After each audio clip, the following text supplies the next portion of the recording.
Chapter 1. The Last Fugue.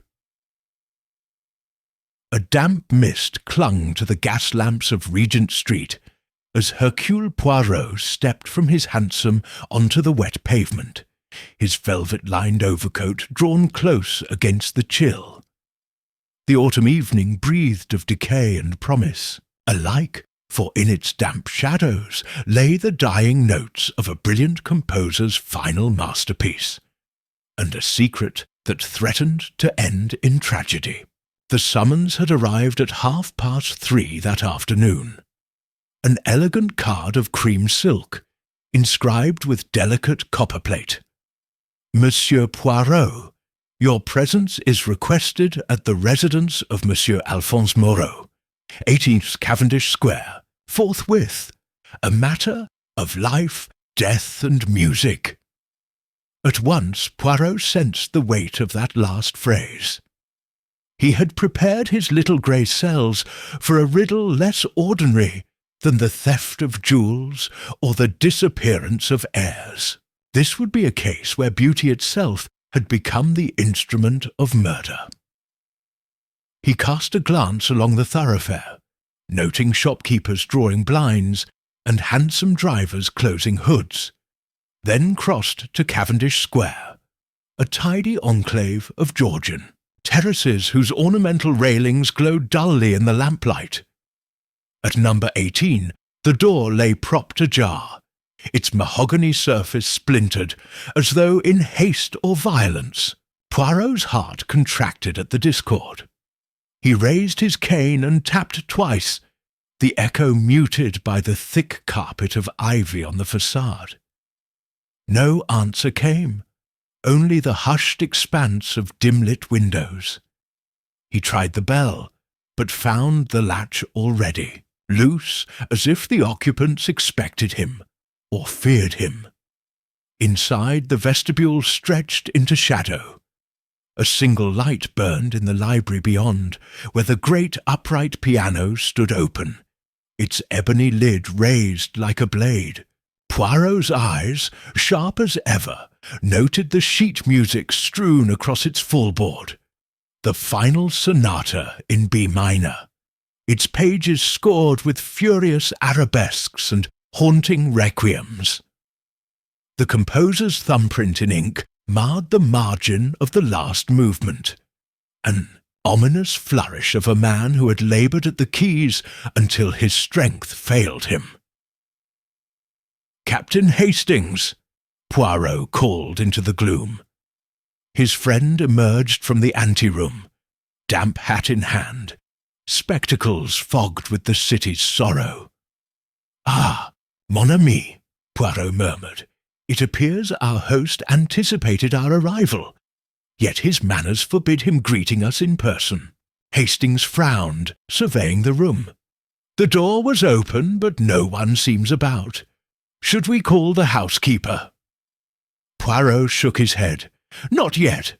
Let us first ascertain whether Monsieur Moreau remains within. Please, Hastings, gaze about for any sign of disturbance."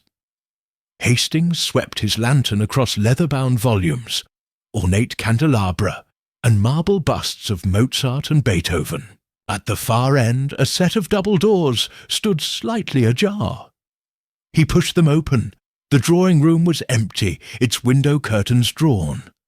Upon the carpet lay footprints in chalky dust, footprints shaped like spats, size 10, leading from the hearth to the grand piano. Poirot knelt, inspecting one print. "The dust is fresh. Our composer fled or was forced this way after performing his last sonata." He rose, crossing to the roaring hearth, where a silver tray held 2 glasses of brandy, one half emptied. He sniffed the air. "Brandy, mon ami, Mr. Moreau's favourite." He turned to find Hastings examining the doorway behind the piano. "What is it?" Hastings whispered, pointing to the hallway beyond. A stain darkened the oriental runner, a smear of deep crimson. The journalist's breath caught. Blood! Poirot approached, cane tapping on the polished floor. A small cut, perhaps, or more telling, a struggle. He pressed his gloved finger to the stain. Yes, Hastings. Animal heat yet lingers. Someone wounded here. He lifted a crushed handkerchief from beneath the piano's leg. It bore a monogram AM in curling gold letters. Monsieur Moreau's own cloth. He pocketed it. He has bled upon his own creation. Hastings' hand trembled as he held his lantern nearer. We must call the police, Poirot. This is worse than we thought. Patience, mon ami, Poirot warned, voice low. Let us find the composer first. He strode to the corridor and followed the dusty footprints toward a pair of French doors leading to the conservatory. Glass panes blurred by condensation revealed masses of ferns and palms, dew beading on rubber plant leaves like scattered pearls. Beyond them lay the small fountain, whose gentle burble soothed the senses on brighter days. Now the water's silver chords seemed mournful in the sparse lamplight. Hastings stepped forward and pushed aside a potted palm. There, slumped on a bench of wrought iron, sat a figure in black evening coat. Pallid, eyes closed, head lolling to one side. Poirot knelt, placing a hand on the composer's wrist. He still breathes, Hastings, he said quietly. A shallow pulse, but life remains. We must act swiftly. He opened the man's coat and examined a ragged tear at the shoulder, its edges crusted with dark red. A knife, likely, or perhaps a fine-tipped instrument. A composer's chord, but one that silences its creator. He gently dug his fingernail beneath the wound's edge, extracting a sliver of metal, a slender silver pin, as ornate as a stiletto disguised in filigree. Poirot's moustaches twitched. This was no ordinary blade. Hastings bent to lift the composer's head. He's conscious, Monsieur Moreau. Monsieur Moreau. He shook the man's shoulder. The composer's eyelids fluttered open, revealing eyes glazed yet lucid with pain. Poirot, my last sonata, destroyed me, he rasped. His breath rattled. It cannot be heard, nor completed. He clutched at his chest, groaning. Poirot supported him. Hastings, find hot towels and a flask of brandy. Apply gentle pressure to the wound. I shall speak with Monsieur Moreau. Hastings dashed toward the glass doors. Poirot crouched beside the composer, placing the silver pin upon his palm. Monsieur Moreau, you have gifted the world one final sonata, but paid a dear price. Who attacked you in your own music room? The composer's gaze, though dimmed, sharpened as he recognized his interrogator. Poe, Hérault, my friend. His voice trailed to a whisper. Beware, the last note hides the truth. Poirot's eyes glimmered. The truth, monsieur? Pray tell me at once, which movement contained your secret? The composer's lips quivered. Third, movement, cadenza. Look. He attempted to raise a trembling hand towards the piano's score, but collapsed, his head dropping against Poirot's shoulder. Moments later, Hastings returned with hot towels and a hip flask. The housekeeper, summoned by his urgent knock, arrived with a surgeon's case. Together they bound the wound and administered brandy. Poirot watched them work, brows knitted in concentration. Once the composer's breathing steadied, he whispered, Keep him warm. Send for Dr. Dalrymple at once. Hastings and I must search the study. They retraced their steps to the library. where the piano's music lay scattered upon the floor and benches. Poirot's lantern illuminated a single page missing from the sonata, its last variation gone. Hastings shook his head. Somebody stole the final bars. He pointed to the mantel, where a silver pocket-watch lay unopened, its face scratched. Perhaps Monsieur Moreau dropped it in his struggle. Poirot pocketed the watch. Timepiece and finale, both stolen by an unknown hand. Hastings bent to retrieve the missing page's stub, a torn ledger marking. The binding here is fresh, Poirot. We must examine his study. Perhaps he keeps the score's original manuscript. He led the way to a heavy oak door, connected to the library by a panelled corridor. The study lay cold, its desk in disarray, inkpots overturned, quills snapped. Books lay open on the floor, as if rifled in desperation. A candle burned low on the desk, its wick blackened. Poirot crossed to the desk and lifted the inkpot, noting its pristine ink, untouched by the struggle. He found a blotter upon which someone had written a single line in quick, jagged script. "Find me where the music dies." Poirot traced the letters with his finger. The music dies. Where? At the final sonata's last note, or at the composer's own threshold? Hastings, consider the clue. Someone wants us to search in darkness, where the music is silenced. Hastings frowned. The catacombs beneath the city, the cellar, or the grand organ loft where the echoes fade. He pointed upward. A narrow trapdoor stood ajar above the doorframe. Perhaps the organ loft, Poirot. Poirot's eyes lit. Yes, an echoing chamber where the notes die into the rafters, and where only the initiated may trespass. He crossed to the trapdoor, pulled it open fully, and peered upward. A ladder led into the darkness. "Let us ascend, mon ami."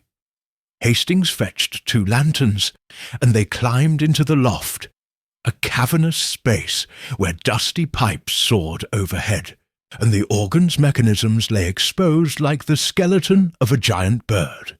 Dust motes shimmered in their beams. Poirot searched each wooden chest and music case until he found one marked with Moreau's initials in gilded letters. He opened it to reveal the missing page of the sonata, the last cadenza, its notes scrawled in the composer's own hand, but beneath it lay a second sheet, a letter in spidery handwriting. He unfolded it. The letter read, "Alphonse, your genius outshines mine. To preserve your glory, I remove the final theme, leaving only your mortality." The signature, Etienne Duval. Poirot's eyes narrowed.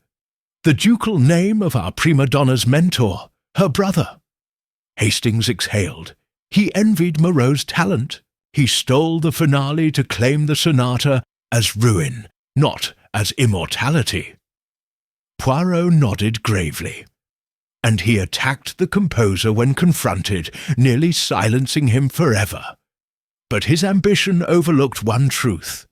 Life is the greatest sonata of all. They descended swiftly, notebook and manuscript in hand. Dr. Dalrymple arrived at that moment, peering anxiously at Monsieur Moreau's prostrate form. Poirot laid the letter before him.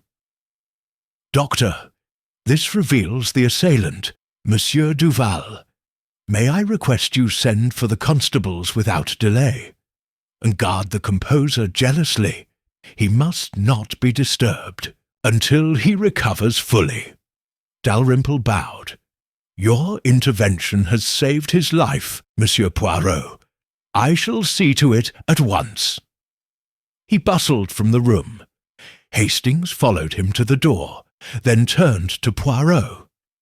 "Once more, you have unearthed ambition's deadly note, and transformed it into a melody of justice." Poirot smiled, his moustaches quivering. "Indeed, Hastings, the last sonata nearly became a requiem.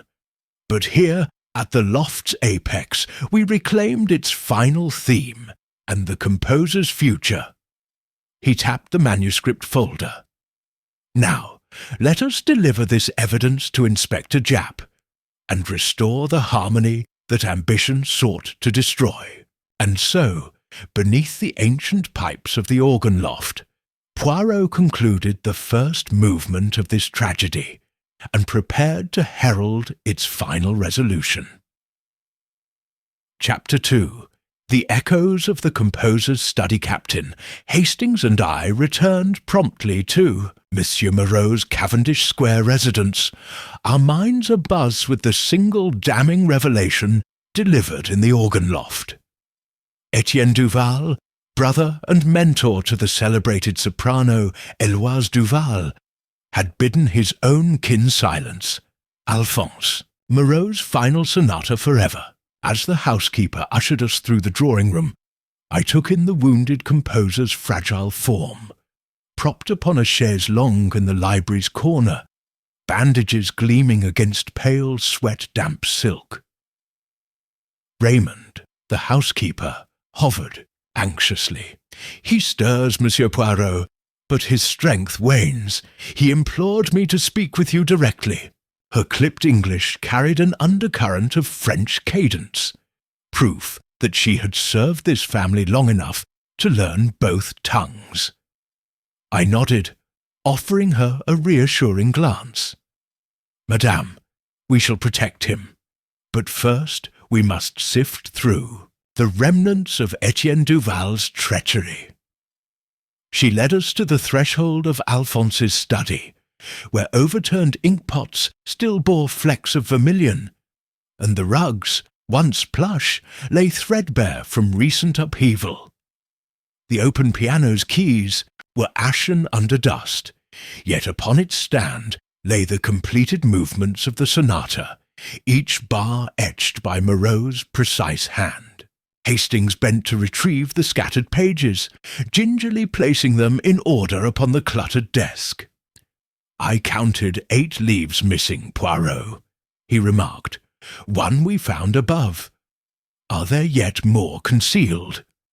I closed my eyes, inhaling the declining perfume of lavender from a half-emptied sachet. The excerpt we recovered was from page 9 of the cadenza. If Moreau's manuscript comprises 20 pages, we must presume others were taken, or hidden elsewhere. I pressed a finger to the blotter, noting deep impressions where quills had been pressed. He wrote this in haste, under duress. The final movements, especially the dénouement, were the prize. Hastings replaced the final page atop the desk. If Duval sought to claim the sonata's coda as his own, he might have destroyed the remainder, leaving no trace of Alphonse's concluding chords. He pointed to a smudge of black ink on the leg of the desk. A fingerprint, partial but telling. We should compare this to Etienne's prints. I strode to the tall window, pulling aside the heavy drape. The mist-laden square lay empty, lamplights a soft glow. "We will," I said softly. "But first, Hastings, interview Madame Duval. She resides at number 22, 2 blocks north. It is time we learned her account, and whether she suspects her brother." Héloïse Duval's townhouse stood just off the square, its façade pale stone, wreathed in ivy that brushed the second-floor windows. A footman guided us through a tapestry-adorned hall to a sunlit salon, where the prima donna perched upon a yeboufiev chaise longue, a cup of chamomile tea warming her slender hands. Her violet eyes, so often alight with stage fervour, now brimmed with apprehension. "Madame Duval," began Hastings, "we beg your understanding. We come to ask what you know of your brother's visit to Monsieur Moreau last evening." She set her cup down with a clink. "You imply Etienne played a part in this horror?" Her voice trembled only slightly. "He called me earlier, 4 o'clock. He wished to discuss the finale of the sonata, for he yearned to conduct it himself. He entered Alphonse's study at precisely 4:15, and I saw them speak in the hall. I heard Alphonse object when I slipped away to change for rehearsal." She paused, glancing at Hastings. "I never saw him leave." Hastings leaned forward. "Did you hear raised voices?" Eloise closed her eyes. "A crescendo? Yes, your detective Poirot would call it a quarrel." My mother overheard Etienne exclaim, "I will not be overshadowed," before the door slammed. I tapped my chin. Your brother's passion ran deep. Yet would he strike his fellow musician, or merely threaten? Did you see the silver pin? She shook her head.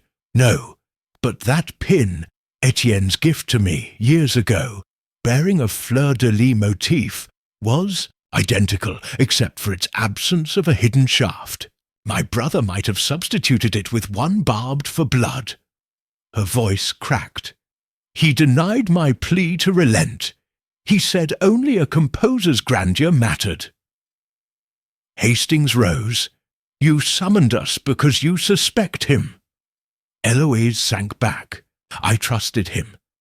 I thought his ambition was only for my success. But now he may have silenced not only Alphonse's music, but his life. I inclined my head gravely. "We shall confirm his guilt. Meanwhile, madame, you must keep Etienne's pin, evidence of his intent, until the constables arrive." Eloise rose and retrieved from her jewel box a slender pin of silver filigree, set with a tiny amethyst. "I shall place it here," she said, pressing the pin between her cupped hands. "And pray Alphonse recovers to finish his sonata." We departed Eloise's home under a sky thick with mist, retracing our steps to Cavendish Square. On the way, Hastings murmured, "Her testimony rings true, but her affection for Etienne may cloud her judgment." I tapped my nose. "Indeed, yet love often blinds."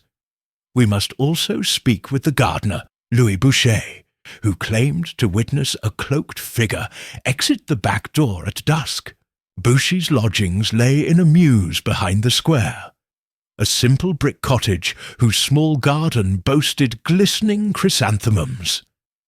He met us with dirt-stained gloves and hat in hand, his features mournful. "Monsieur Poirot, Captain, please." I saw Monsieur Duval slip from the back porch just as the lamps were lit. He carried a bundle wrapped in sheet music. Hastings frowned. "What became of this bundle?" Boucher pointed to a hedge. "He dropped it here in foolish haste. I approach at dawn to find nothing but torn leaves." He shivered. "I fear the rain washed the paper away." I directed Hastings to examine the soil, while I questioned Boucher further. "Did you note the figure's gait? Anything of his footsteps?"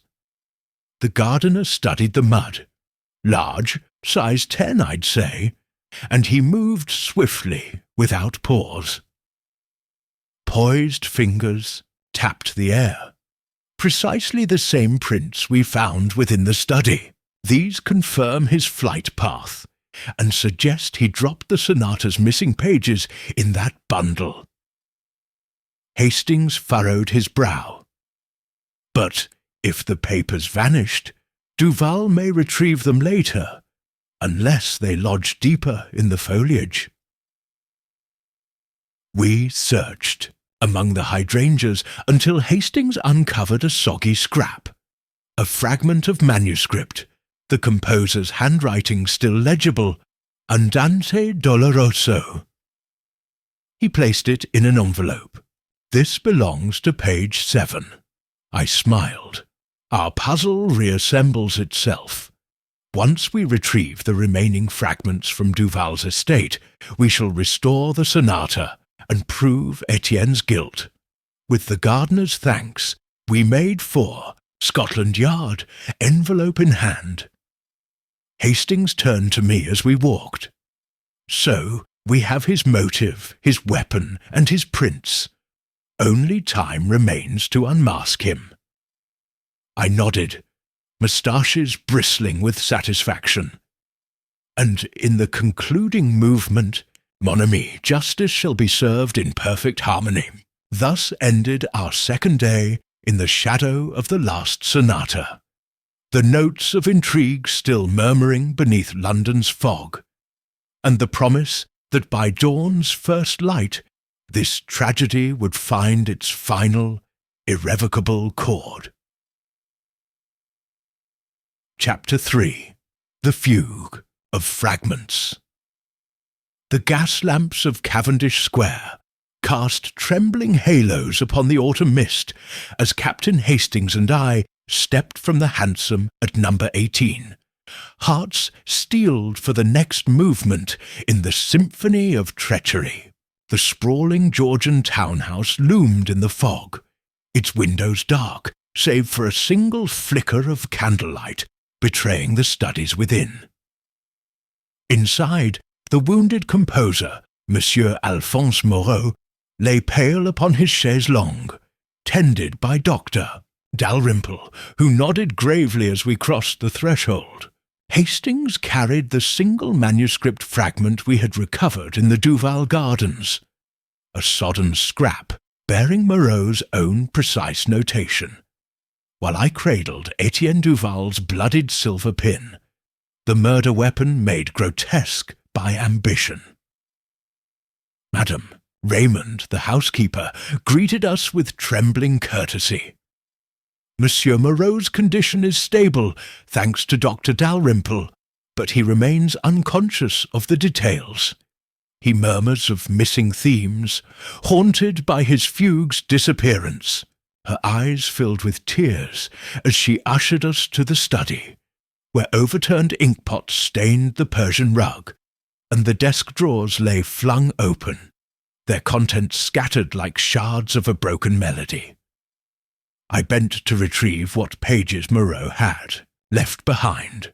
5 sheets of manuscript containing the first movements of the sonata, minutes of a fugue etched in perfect B minor. Hastings' triumph and concern mingling on his countenance placed the garden fragment alongside the torn pages, noting how the ink shade matched the composer's sanguine handwriting. Our task was clear: to reconstruct the missing measures, discover who stole them and why. My little grey. Cells, warmed by precision and logic, began their work. Etienne Duval's motives were no mystery, envy of his protégé's genius, but the details of his crime required careful proof. We needed the remainder of the manuscript, and any record of Duval's access to Moreau's study at the critical hour. Hastings suggested we question the servants and neighbours.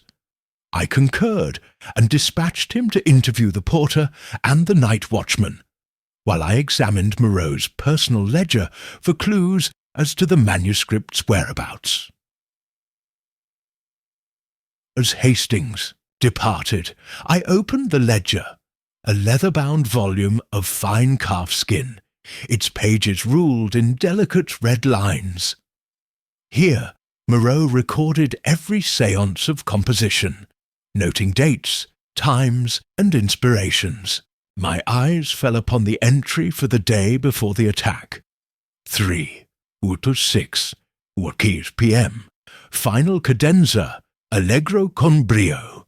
Supplementary notation under lock and key afterward. Beneath this, in Duval's own handwriting, a marginal note read, "Requested." To review page 18, I will collect additional leaves. The damning confession was clear.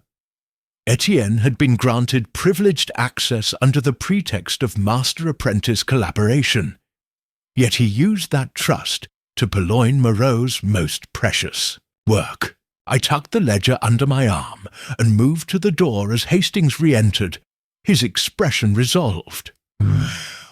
He delivered his findings swiftly.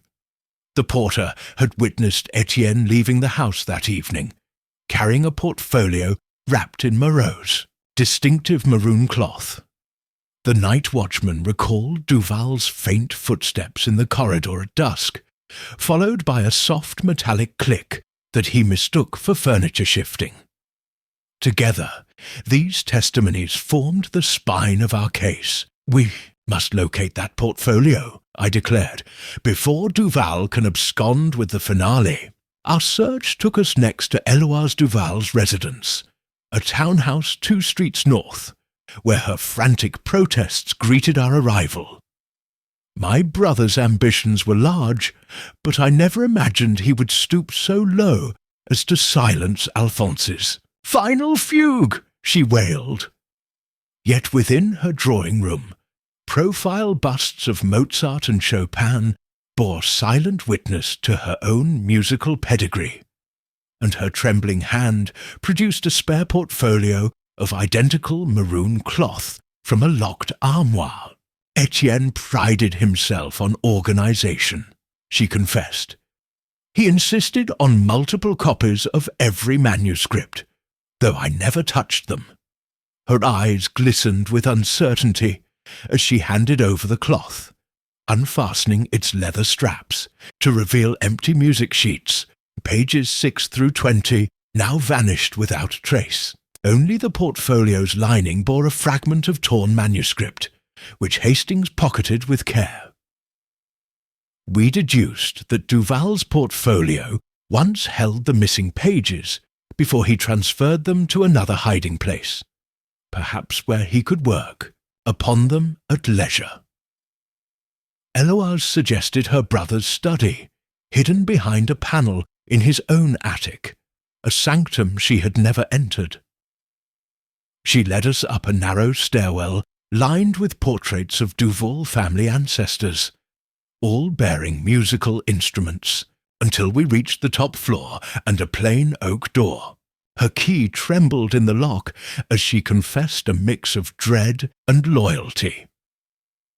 "Perhaps it is best he be confronted here," I suggested, for to search publicly would tip him off. Bring our evidence and let him find himself surrounded by the proof.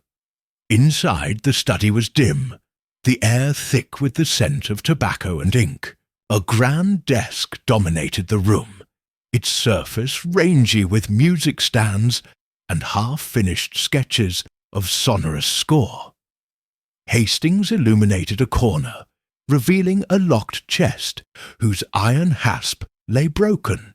He emptied his portfolio here, Hastings observed, then torched the maroon cloth to destroy colour evidence. Indeed, a small brazier in the hearth held charred fragments, still warm to the touch. Among the ashes lay blackened ink labels stamped with Duval's cipher, along with curled fragments of manuscript. Poised before the brazier, we discerned portions of the missing pages, out-of-order phrases of the cadenza, as if Etienne had rehearsed them before discarding them to reduce bulk for his escape. I rummaged the wreckage until my fingers closed upon a folded vellum parchment, a letter addressed to the Lyceum's patron, Major Sinclair, offering a premiere performance of Moreau's final fugue at an exclusive private soirée. Duval's signature scrawled at the bottom. He planned to debut the stolen finale under his own name, I murmured. No wonder he sought to eliminate Moreau's manuscript. He craved the acclaim without the rivalry. Hastings slumped against the desk in frustration. and Moreau's life nearly paid the price. At that moment, footsteps pounded the stairwell. Eloise's gasp preceded her brother's enraged cry as Etienne Duval burst into the room. Pale, wild-eyed, and brandishing a newly sharpened pencil like a dagger. His coat flapped behind him as he lunged for the brazier. "No one shall steal my triumph," he snarled, ripping the brazier from its stand to hurl embers at his sister. Hastings seized an inkwell and flung its contents in his brother's path, while Eloise shielded her face from ash. I advanced with calm purpose, cane tapping the hearth's edge. "Monsieur Duval," I said, voice firm yet gentle, "you have confessed in both ledger and letter, and your own fury betrays your guilt. I implore you to surrender, so that your abstraction of talent may not become the instrument of regret." Confronted by reason and his own disgrace, Duval faltered. The brazier fell from his grasp, and Hastings disarmed him of the pencil knife. Eloise rushed forward to save her brother from further destruction, tears mingling with the soot upon his cheeks. Duval's shoulders sagged, and he collapsed into Eloise's arms, his ambition finally undone by its own weight. We escorted him downstairs to await the constables, while Eloise comforted her brother with trembling kisses upon his brow. The autumn mist seemed less chilling now, as if touched by the glow of hope revived. Hastings and I gathered the recovered manuscripts, scorched but salvageable, and Moreau's ledger, each a testament to truth's persistence. Before we departed, Moreau, finally roused from sedation, appeared at the study door, supported by Dr. Dalrymple. Though weakened, his eyes shone with gratitude as he touched our hands in silent thanks. In that moment, the fugue of fragments became whole again, justice secured, artistry restored, and the composer's final sonata spared its ultimate tragedy. As we stepped back into Regent Street's mist, I turned to Hastings with renewed conviction. "Mon ami, though ambition may seek to silence beauty, it cannot withstand the harmony of conscience. The last sonata shall play on." Hastings nodded, offering his arm, and together we walked toward Baker Street, leaving the echoes of Duval's downfall behind us, and carrying within our minds the triumphant refrain of truth restored. Chapter 4. The Harmonies of Betrayal.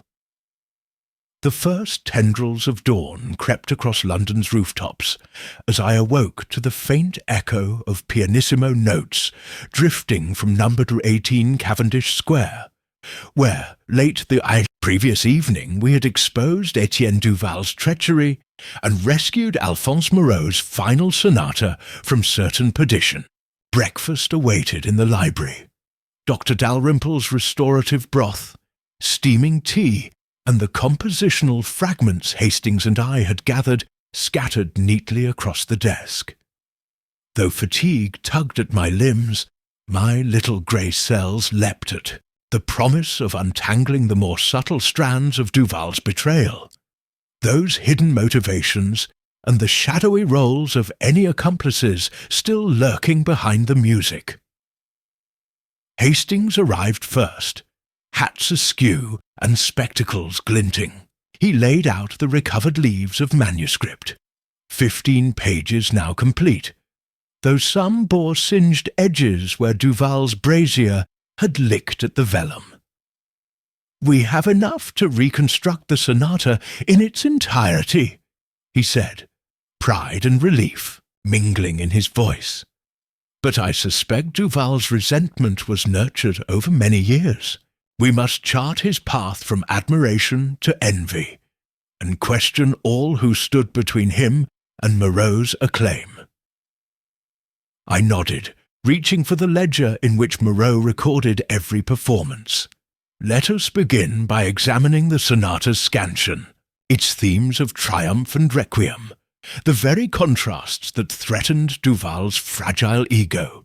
Yet before we could proceed, a soft knock heralded Madame Raymond, the housekeeper, whose own hands still bore the smudge of ink from cleaning Moreau's fallen notebooks. She entered, carrying a sealed envelope addressed in Etienne Duval's spidery hand. To be opened only in the composer's presence, Hastings sliced the wax seal. Within lay a single sheet of paper, a confession penned in Duval's trembling script, admitting not only the theft of the final coda, but also a darker design. He had intended to steal Moreau's entire oeuvre and publish it under his own name as a rediscovered work of genius. But more damning was the line that followed. I could not abide that he, my pupil, should surpass me even in death. I handed the note to Moreau, who sat propped in his chaise longue, draped in a blanket of lilac silk. His grey eyes, once luminous with creativity, now glistened with sorrow. There is no greater wound than that inflicted by a trusted heart, he whispered, voice barely audible. Dr. Dalrymple instructed us to proceed gently. Moreau's convalescence was fragile, and recommended we defer the formal inquest until his strength returned. Nevertheless, justice must not languish. And so, Hastings and I set about interrogating the household staff and neighbours whose testimonies might reveal the extent of Duval's conspiracy. Our first caller was the night watchman, Samuel Kerr, gaunt man with a tobacco-stained pipe and a face lined by midnight vigils. His testimony added nuance to our understanding. He had heard Moreau practising late into the previous night, hardly surprising for a composer nearing his magnum opus. But between 4 and 5 o'clock, he caught the faint creak of the study door and hushed voices. One voice, high-pitched, pleased, Kerr said, another low, insistent. He could not identify the speakers, but recalled the low voice saying, "At dawn, all will be mine." I noted the rhyme of dawn, with Duval's own annotation in the ledger. Dawn's light reveals all truths. It appeared Duval had chosen the moment when the house was deserted. Moreau's sister Eloise rehearsing across the square, servants at early chapel, to separate his masterwork from its creator. Madame Raymond spoke next, recounting Duval's bizarre behaviour the day prior. Obsession with the score's perfection, sudden fits of rage whenever Moreau offered suggestions. He would lurk behind the curtain as the master played, she told us, trembling. And once I found him at the piano, with a pencil poised above the stave, but no music in hand, erasing Moreau's notes as he drew his own. Her words confirmed Hastings's suspicion that Duval had practised forging Moreau's handwriting before appropriating the famed composer's signature. I resolved to inspect Duval's own manuscripts for comparison. Our search led us to Duval's own lodgings, a modest flat overlooking the square. While Hastings questioned neighbours who had heard violin strains at odd hours, I examined the room's sole desk. Beneath a stack of blank music paper lay 2 volumes, a daily journal bound in faded brown leather, and a portfolio of Duval's own compositions, each annotated with miniature fingerprint smudges at the corners. Comparing them to the stolen sonatas, pages, the jagged inka's edge and inconsistent spacing betrayed Duval's handiwork. His handwriting, once bold with confidence, faltered in the coda he had penned in haste. Melodic lines that stumbled into discord unworthy of Moreau's genius. Hastings rejoined me, clutching a neighbour's statement.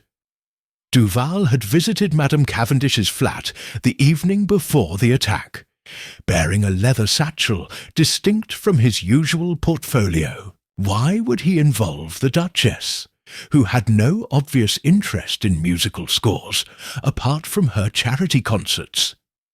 I pondered this as the late afternoon sun slanted across Duval's study, casting long shadows among his violins and music stands. The satchel itself, we later discovered, held inks and pigments for manuscript illumination, evidence that Duval planned not only to steal, but to embellish Moreau's work with decorative flourishes, thereby claiming the guise of both author and artist. Yet who had supplied these rare materials? The provenance traced back to Caro and Inkley, the same stationers called in during the Opera Glove affair, a curious connection that demanded further exploration. Our inquiries next turned to Eloise Duval, whose grief seemed laced with guilt.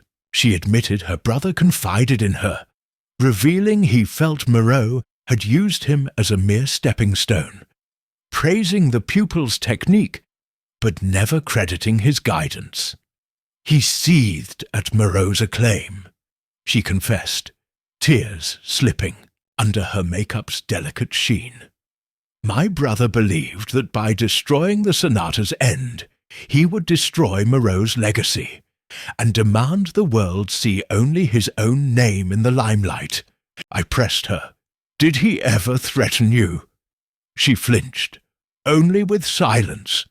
If I spoke, he said, the sonata would vanish forever, and Moreau would die. A chilling echo of the composer's own near-fatal wound flashed in my mind. Duval's threat had been no idle boast. He meant to kill Moreau's music, and perhaps the man himself, until dawn claimed the truth.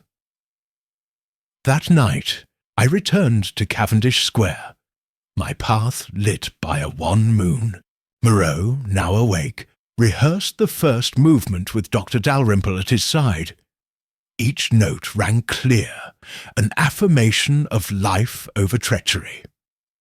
I stood in the study, silent witness to the duel of wills, until the last note faded and Moreau closed, the piano's lid with a sigh of contentment. I approached him gently. Monsieur Moreau, you have heard your sonata again without fear. He offered a weary smile. Yes, Monsieur Poirot, and I feel my strength returning. I handed him Duval's confession and the ledger entry. For these shall remain as testament to your perseverance, and as a warning to those who believe envy may best art. In the days that followed, the formal inquest convened, and Etienne Duval offered no defence beyond remorse. He spoke of his envy, his blindness to brotherly love, and begged forgiveness in words tremulous with humility. Public opinion, moved by Moreau's survival and the restoration of his last sonata, softened to Duval's plight, sparing him from the gallows, but condemning him to exile from musical society. Eloise, restored in her sisterly role, cared for him in domestic confinement, teaching him that true artistry requires not theft, but devotion. At last, on a crisp morning that heralded winter's approach, Moreau returned to the Cavendish Square drawing-room for a private performance of the Complete Sonata. Hastings and I sat among a small gathering of friends and patrons, including Madame Cavendish, whose charitable foundation now funded scholarships for disadvantaged musicians. Moreau's fingers danced across the keys, weaving each theme into the next with unerring grace. The final coda soared, triumphant and unbroken. a testament to resilience and the enduring power of truth. When the last chord faded, the assembled rose in hushed reverence, tears glinting beneath lamplight. Eloise, seated beside her brother, held his hand as he took his bow, his frail body trembling with exhilaration. Duval sat apart, eyes closed, consumed by the knowledge that he had almost silenced this music forever, and that grace had spared him its final note. As we departed into Regent Street's winter dawn, Hastings turned to me. "Poirot, the world may deem this merely an affair of ink and envy, but we have witnessed art's fragility and its triumph." I nodded, my moustaches twitching in contentment. "Indeed, Hastings. And now that this final sonata has been rescued from the silence, we may be certain that no matter how great the ambition, no masterpiece can die while the heart of truth still beats."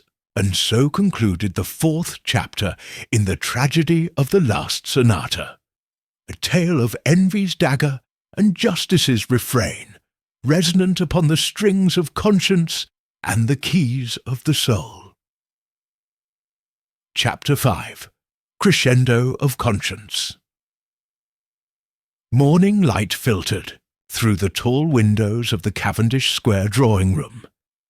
As Alphonse Moreau rose from his chaise longue, new-found strength coursing through limbs once weakened by betrayal and poison. The restored manuscript lay open on his piano, flawless, to the last note, its ivory and ebony keys awaiting the composer's touch. I entered quietly, Captain Hastings at my side, and found Moreau inhaling deeply, eyes closed, as if preparing to summon every idle memory of melody, every breath of inspiration. "Monsieur Poirot, Captain Hastings," he greeted, voice steadier than I had ever heard. "This sonata, now complete, shall stand as testament to the endurance of art." He gestured toward the manuscript. "I wish to perform it for a gathering of friends and patrons this evening. An intimate recital before the larger concert next month. Will you honour me with your presence?" Hastings offered a broad smile. "It would be our privilege, Monsieur Moreau." I inclined my head. I would not miss it for the world. Throughout the day the house hummed with expeditions of preparation. Eloise Duval oversaw the placement of fresh roses upon the piano's lid, a gesture of apology and hope earned through loyalty rather than blood.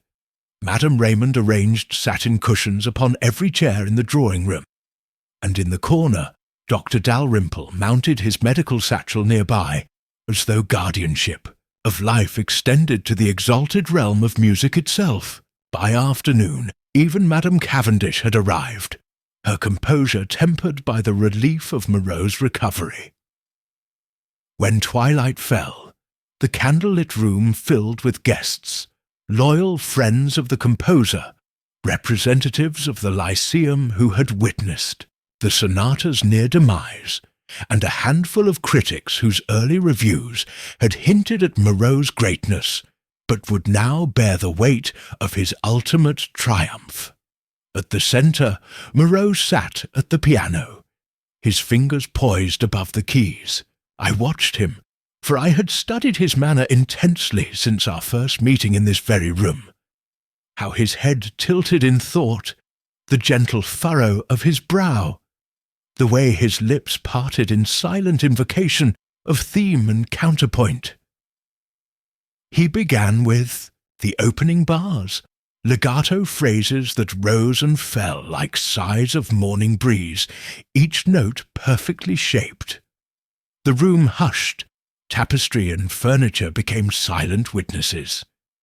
Eloise watched her brother's recovery in awe, tears glinting at the corners of her eyes. Hastings leaned forward, his hand poised over his program, as though expecting no less than a miracle.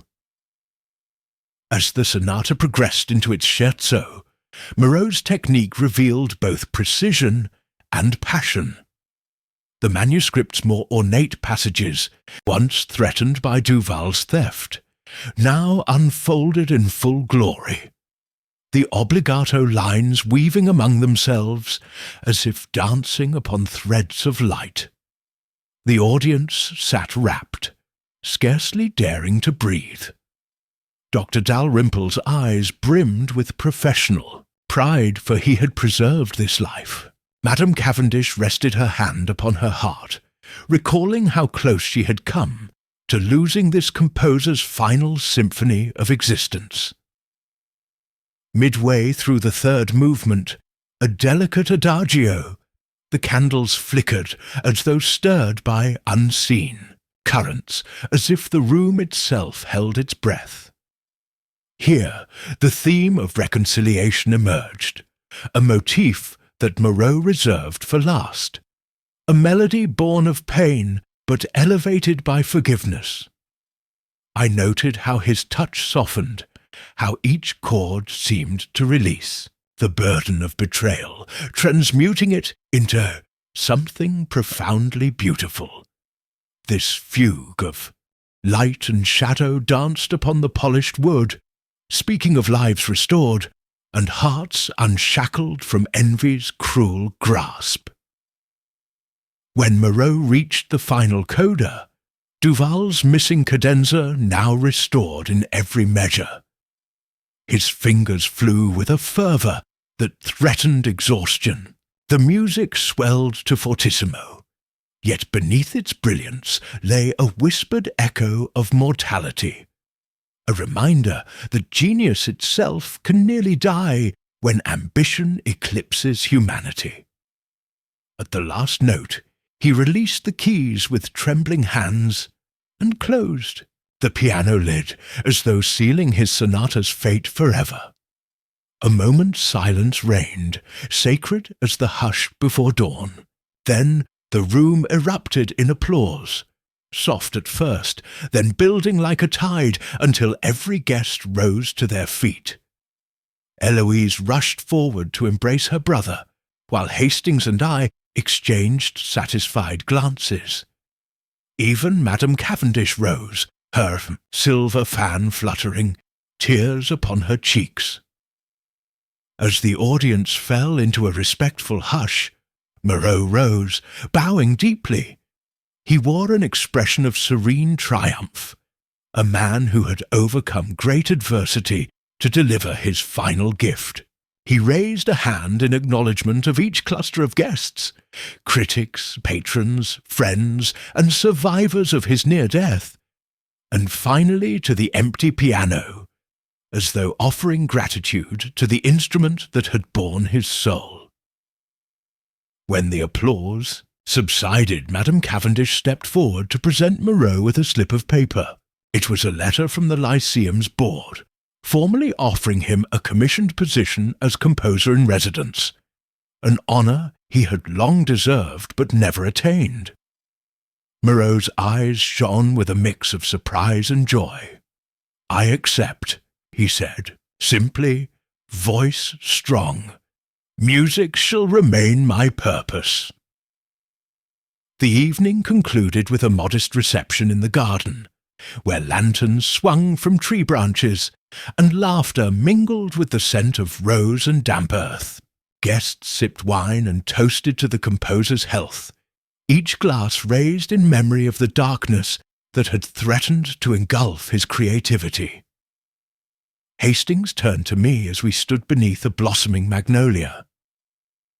"Poirot, I have witnessed many remarkable things, but tonight feels like the world's conscience has sung its sweetest refrain." I tapped my cane thoughtfully. "Indeed, Hastings, we have seen how beauty, though fragile, can endure the cruelest tests when courage and integrity stand guard." I gazed at Moreau, speaking softly to Eloise beneath the boughs. And in the forgiveness we extend to those who have wronged us, we compose the finest coda of all. When the lanterns were extinguished and the guests had departed into the night, Moreau and Eloise invited Hastings and me to stay for a final moment. We gathered beneath the portico, where the composer offered each of us a small, violin-shaped token, musical notes engraved upon silver. "To remember this night," he said, "and the power of harmony restored." Eloise pressed Hastings's token into his hand, whispering her gratitude. She offered me mine with a warm smile. As we stepped back into the fog-laden street, the tokens secure in our pockets, Hastings sighed with contentment. "Will you accept a final brandy at the Café de la Clé?" he asked. I nodded, slipping my token beneath my coat. One last toast to truth's enduring melody.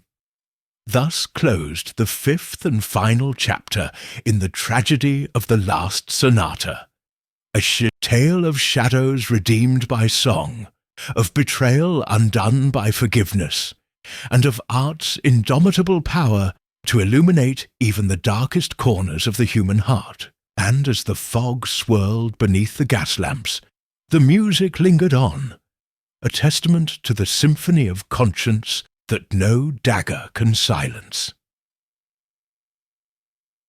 Chapter 6. The final cadence dawn broke over Cavendish Square in pale, hesitant hues, as though the city itself lingered in the aftermath of last night's triumph. The mist that sheltered London's cobblestones had lifted, revealing crisp autumn leaves strewn like musical notes upon the pavement. Within number 18, Alphonse Moreau sat at his grand piano, its polished surface reflecting the morning light. He played the opening bars of his final sonata once more, each note imbued with fresh purpose. In his petite audience, Eloise Duval by his side, Dr. Dalrymple offering quiet encouragement, and Madame Raymond furtively dabbing tears, the composer found both strength and solace. No longer did the keyboard tremble under his hand. Instead, his fingers danced with the assurance of one who had confronted mortality itself and emerged unbowed.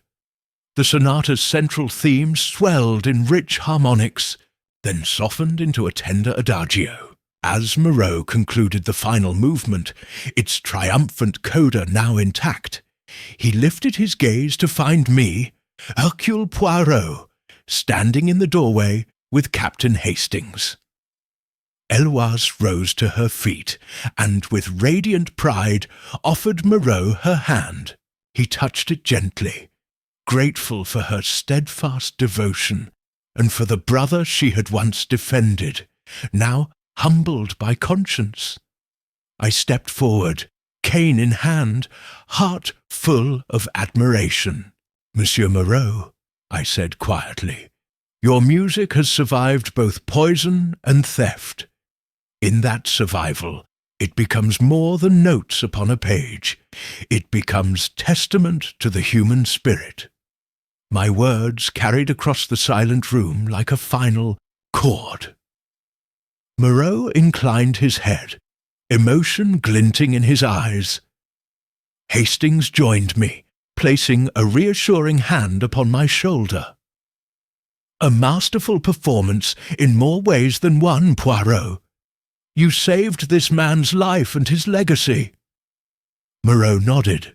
"And he shall ensure that Duval's misdeeds are remembered only as a cautionary tale," I added. "Justice will follow its course, tempered by mercy." Eloise's face softened at this, for she believed, as did I, that her brother's exile from the musical world, rather than harsher punishment, would serve both poem and punishment.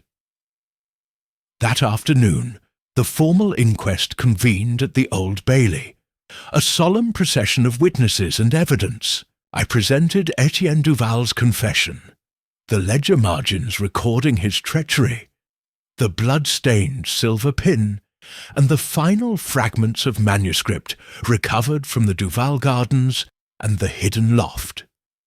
Each piece wove together into an unassailable narrative, a man's envy transformed into theft, attempted murder, and violated trust. Hastings testified to the porter's and watchman's accounts, while Madame Héloise Duval recounted her own heartbreak and courage in exposing her brother. The court, moved by the composer's near loss and the extraordinary measures taken to restore his work, sentenced Duval to banishment from musical society and a period of supervised confinement with his sister, an outcome blending justice with compassion. When the gavel fell and Duval was led away, Héloise wept not in shame, but in relief.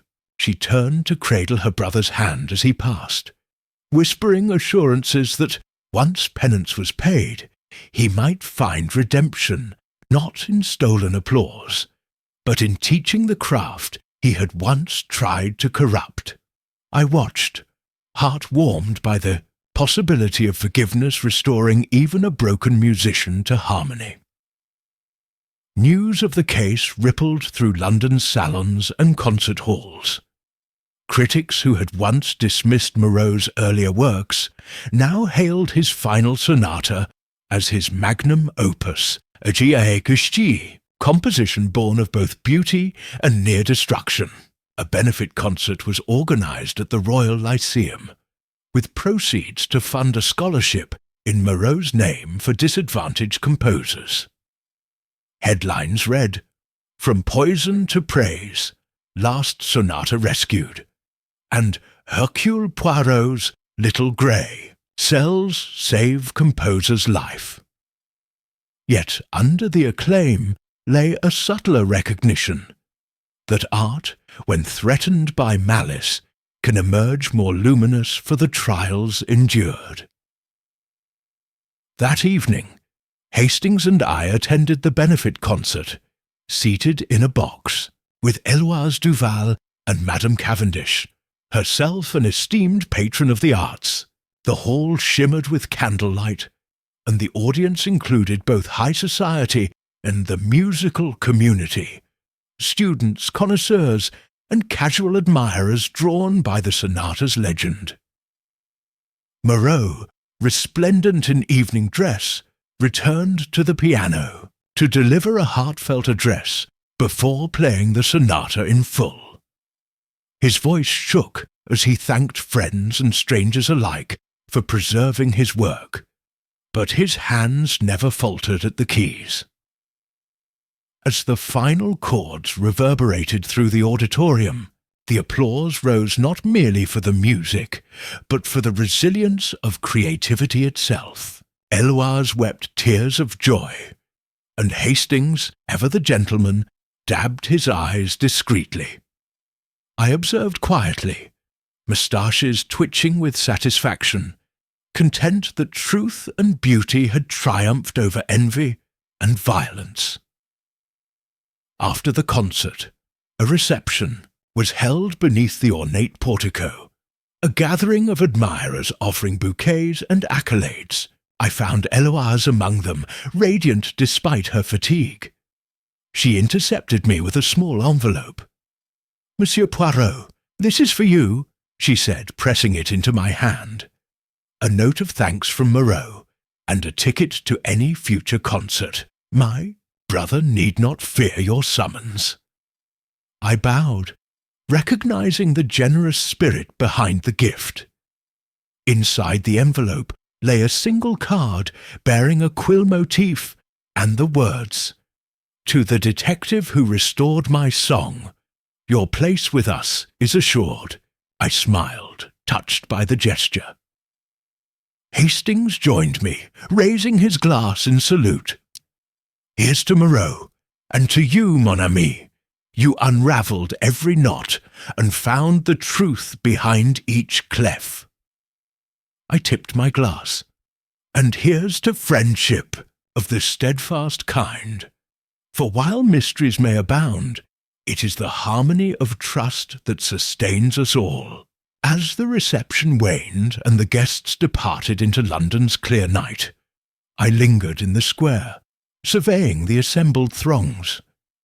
The lamps cast long reflections upon the damp pavement, linking the music hall's triumph to the city's quiet streets. Parsons and shopkeepers nodded in acknowledgment, their hearts lightened by the sonata's survival. The world beyond Cavendish Square had turned without knowledge of the drama within, yet its gentle pulse had been restored by the courage of a few. Returning to Baker Street, I found Mrs. Hudson awaiting with hot chocolate and fresh scones, comfort food for weary souls. Hastings sank into an armchair by the fire, still humming the sonata's central theme, while I removed the small violin token Moreau had given me. I polished it thoughtfully as the brandy warmth crept through me. The token's engraving, a treble clef entwined with laurel leaves, spoke of triumph earned through trial. Another case concluded, Hastings, I said, settling into my own chair. One might think that after facing poison and attempted murder, we deserve a quiet interlude. Hastings smirked. Knowing you, mon ami, I expect the next mystery to arrive at our door any moment. I tapped my nose. True, the world's concert is never finished. Fresh movements await us all.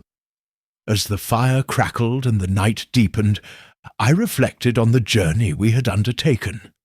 The theft of a masterpiece, the betrayal of a trusted pupil, the near-fatal assault upon its creator, and the tireless pursuit of truth that restored both life and art.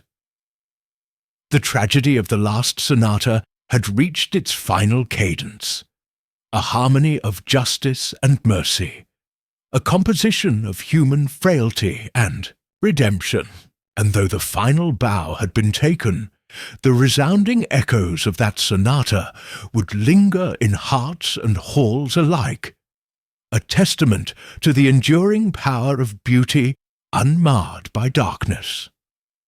Thus closed the 6 movements of this tale, 6 chapters of intrigue, betrayal, and ultimate triumph, each bound by the notes of conscience that, when struck together, formed a chord stronger than any malice. And as I lay aside the violin token and allowed my eyelids to grow heavy, I knew that wherever melody and mystery entwined, Hercule Poirot and Captain Hastings would be ready to ensure that the final chord remained true. Chapter 7. Resonance of Reckoning. The fine mist that clung to London's cobblestones had lifted by the 7th morning after the unravelling of Etienne Duval's deceit, revealing a crisp autumn sun that gilded Cavendish Square with promise.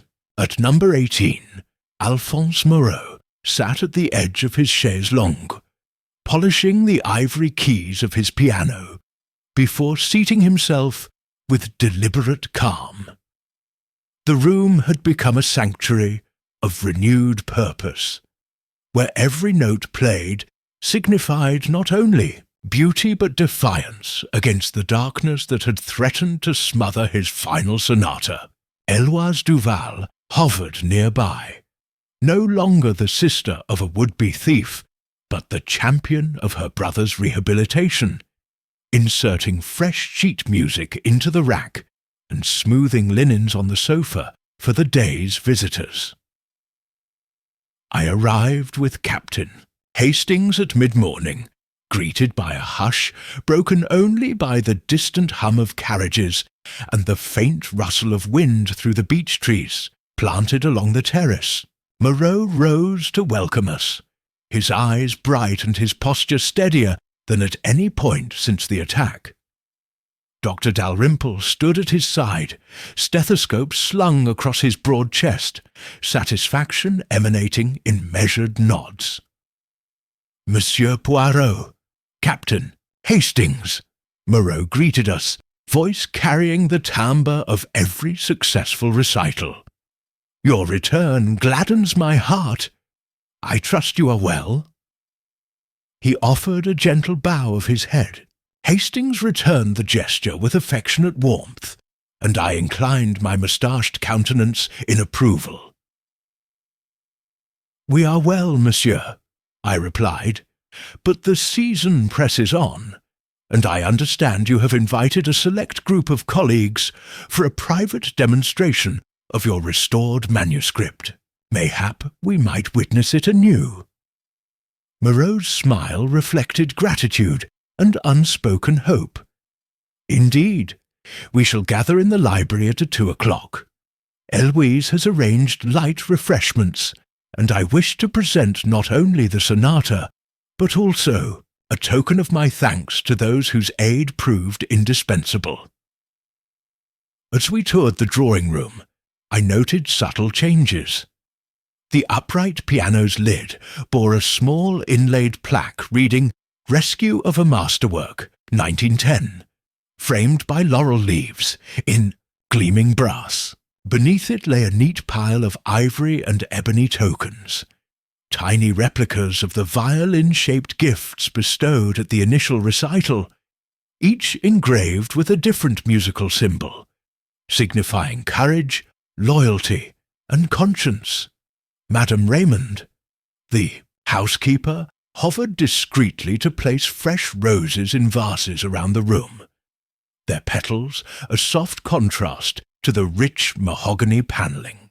In the corner, Jenkins arranged the medical case Dr. Dalrymple kept at the ready, though the doctor assured him no further use would be required.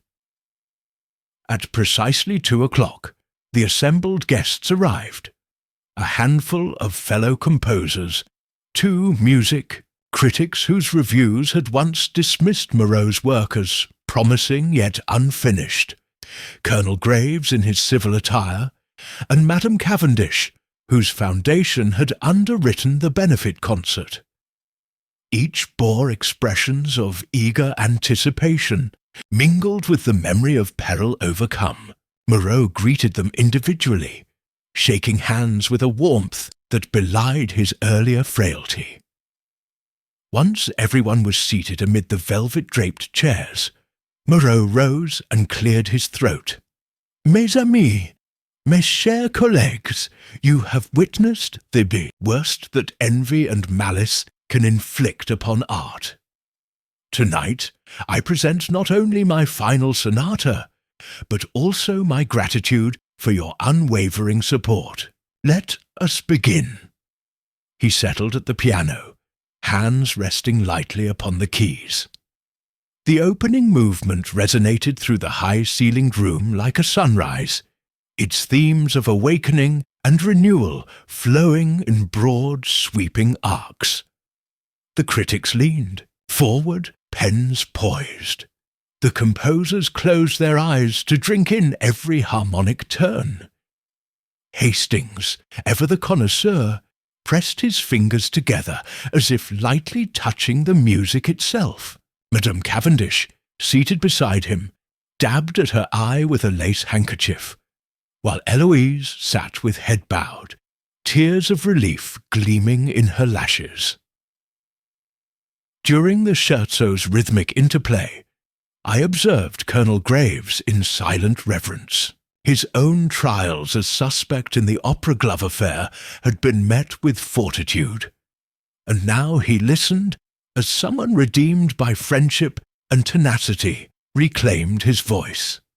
As the music reached its adagio, Moreau's performance trembled with vulnerability, their deliberate modulation that underscored the sonata's narrative of betrayal and reconciliation.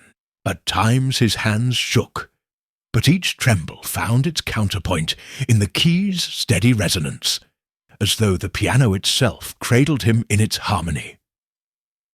When the final coda began, No listener dared exhale until the very last note, a chord that brightened from minor sorrow into a major promise. Moreau released the keys and rose, his silhouette framed against the sunrise golden panes. A heartbeat of silence followed, then applause so thunderous it shook the portraits along the walls. The critics leapt to their feet, quills forgotten, voices raised in acclamation. The composers embraced, sharing handshakes and congratulations. Even Madame Cavendish offered a rare, spontaneous smile, her silver-beaded bag swinging from her wrist as she rose to salute the composer's triumph. The guests mingled. I guided Hastings toward a small table where the tokens lay. "Observe, mon ami," I whispered, "how this sonata has become more than music. It is a testament to resilience, each note a stitch in the fabric of the composer's life." Hastings grinned, pressing a token between his fingers. "A fine souvenir, Poirot, and to think it began with a poisoned glove and a stolen manuscript." I nodded, moustaches quivering in amusement. "Indeed, yet let us not forget the lesson beneath the melody, that beauty, once threatened, demands guardians of courage and conscience." At that moment, Eloise Duval approached, offering me the token carved with a treble clef. "Monsieur Poirot," she said, voice soft, "for your wisdom and steadiness, I offer this small recognition." I bowed, touched by her sincerity. "Madame, the greatest honour is knowing the sonata sings once more. I need no further accolade." Hastings intercepted us with a glass of champagne. To the composer, to his sister's devotion, and to justice, meted by little grey cells. He raised his glass, and we drank deeply, the wine's bubbles mirroring the bright promise in the room. As the reception wound down, the guests departed into the crisp afternoon, bidding Moreau and Eloise farewell. Until the grand public performance next month, Jenkins closed the door behind them, and the drawing-room returned to its serene hush. I turned to Moreau, who had returned to the piano, pressing his fingertips lightly upon the keys in a silent farewell. "Monsieur Moreau," I said, stepping beside him, "your sonata's last cadence now rings true. May its echoes inspire generations to come." He smiled, a gentle curve of gratitude. "Thank you, Monsieur Poirot. Without your insight, my final work would have perished, and my life's purpose with it. I am forever in your debt." He offered his hand. I took it, feeling the lingering pulse of creative vitality. "Then let us part as friends," I replied, "for tomorrow brings new mysteries, and I must return to Baker Street." Eloise joined us, offering a fond embrace to her brother and a gentle curtsy to me. "Should you ever require assistance in the realm of music," she quipped, "you know where to find us." I inclined my head with a smile. "I shall remember, madam. And should the world's next enigma involve sharper notes than these, Hercule Poirot will be ready." Thus concluded the 7th chapter in the saga of the last sonata, a movement of renewal and celebration, where betrayal's harsh dissonant chords gave way to the triumphant harmony of compassion and justice, and as the sun dipped toward the horizon, London's streets glowed in retrospective warmth, echoing the day's final applause for beauty safeguarded at great cost. Chapter 8. Echoes beyond the finale morning broke over Cavendish Square with a crystalline clarity that seemed to celebrate the renewed harmony within number 18. A gentle breeze stirred the beech trees lining the terrace, scattering auburn leaves like scattered musical notes across the wet pavement. Inside the drawing-room, Alphonse Moreau sat at his piano, eyes closed in quiet reflection. The final sonata's coda still lingered in the air from last night's private recital, and each passing moment seemed to underscore the magnitude of what had been restored. Not merely a composition, but the composer's very spirit. Eloise Duval entered bearing a cup of chamomile tea, its steam curling like wisps of melody. She placed the cup upon a small silver tray, and looked upon her brother with unguarded admiration. "Monsieur Moreau," she said softly, "you played as though every note carried a piece of your soul. I wish the world could hear it all now." He opened his eyes and smiled, a luminous expression that spoke of both gratitude and resolve. "The world will hear it, Eloise," he replied. "Tonight at the public premiere, every hall in London will bear witness to the sonata's true voice." Her eyes brightened, but her hands trembled slightly at the prospect of her brother once more stepping into the public eye. By midday, Hastings and I arrived with a small entourage. Dr. Dalrymple, who had insisted on supervising Moreau's health until the premiere, Madame Cavendish, whose patronage had funded the benefit concert, and Colonel Graves, whose own experience as a suspect in a very different mystery had taught him the value of vigilance. As we greeted Moreau and Eloise, Madame Raymond moved, quietly among us, adjusting cushions and offering peppermint lozenges. A sense of solemn excitement hung in the air, like the anticipatory hush before an overture. Moreau led us into the conservatory, a glass-roofed annex where potted palms and ferns formed a verdant sanctuary, and outlined the evening's schedule. "The sonata's performance will begin promptly at 7, he said. "I shall open with a short address. Then, as the notes unfold, I ask only that the audience listen without interruption. Let the music speak for itself." Dr. Dalrymple stepped forward, tapping a watch. "Your stamina is admirable, monsieur, but remember to pace yourself." Moreau nodded, smoothing down his waistcoat. "I am well prepared." Hastings clapped, him on the shoulder. "Break a leg, maestro." I offered a rare wink. "And may your little grey cells guide your fingers as well as they guide mine." Afternoon melted into early evening as dressers adjusted stage lighting in the drawing-room, and tableau preparations unfolded. Chairs were arranged in semicircles around the piano. Candles were lit in brass candelabra, and soft violet drapes framed the wide windows. Eloise oversaw the final rehearsal of the opening address, refining her brother's script to ensure gratitude to every ally. From the stationers who had provided fresh ink to the night watchman whose vigilance had marked Duval's midnight trespass, Hastings intercepted me near the door. "How many guests are expected?" he asked. I consulted a list. 50, including critics and fellow composers. The Lyceum's board will attend via proxy. They fear public scandal, but support Moreau wholeheartedly. Hastings nodded. A balanced audience, then, enthusiastic yet discerning.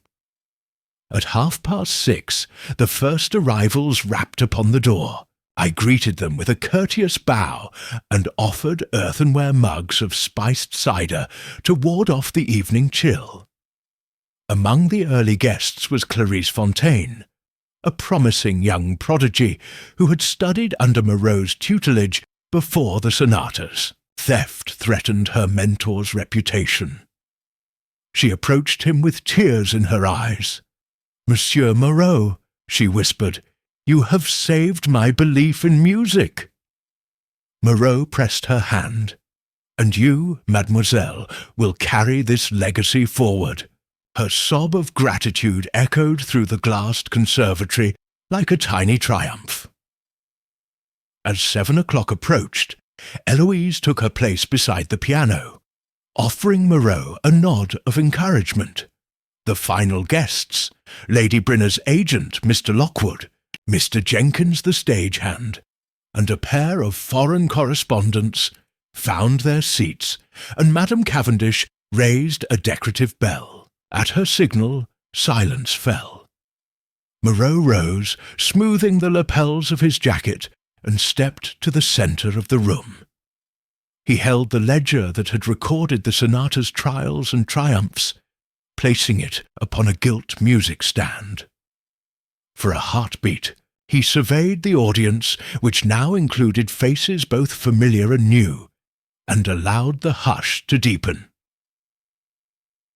"Mesdames et messieurs," he began, voice resonant with emotion, "tonight we witness not merely a performance, but a resurrection. Envy sought to drown this sonata in darkness, and malice aimed to cut short its final notes. Yet through courage, loyalty, and the singular efforts of many friends, this music stands unbroken. May it speak to the perseverance of the human heart." He gestured to me with a respectful bow. "I offer special thanks to Monsieur Hercule Poirot, whose little grey cells restored both my life and my masterpiece." The audience applauded warmly, and I inclined my head, acknowledging their gratitude with the modest pride of a detective who understands that some victories are measured not by solved puzzles alone, but by lives saved. He seated himself at the piano, and the opening chords flowed like liquid gold. The inaugural movement soared with majesty, each phrase shaped by Moreau's intimate knowledge of triumph over despair.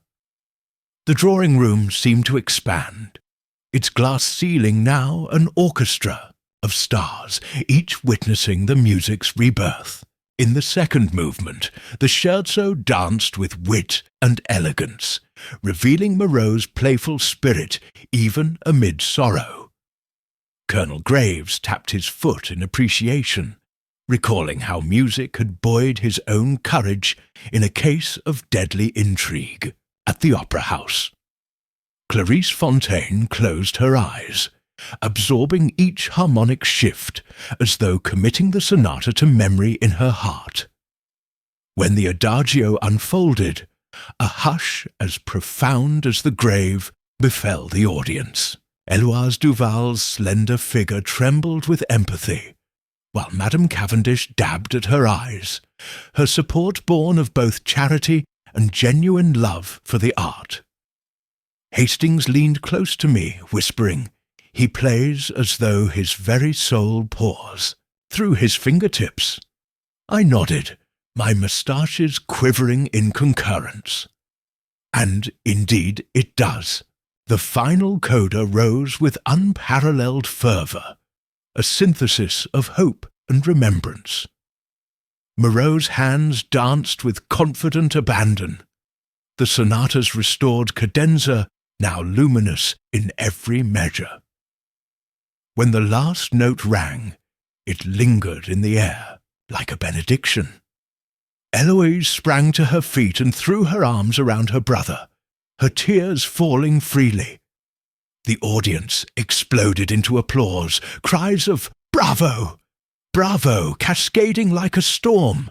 The distasteful echoes of betrayal were cleansed by this triumphant ovation, replaced by a collective acknowledgement that beauty, once threatened, can emerge more radiant than before.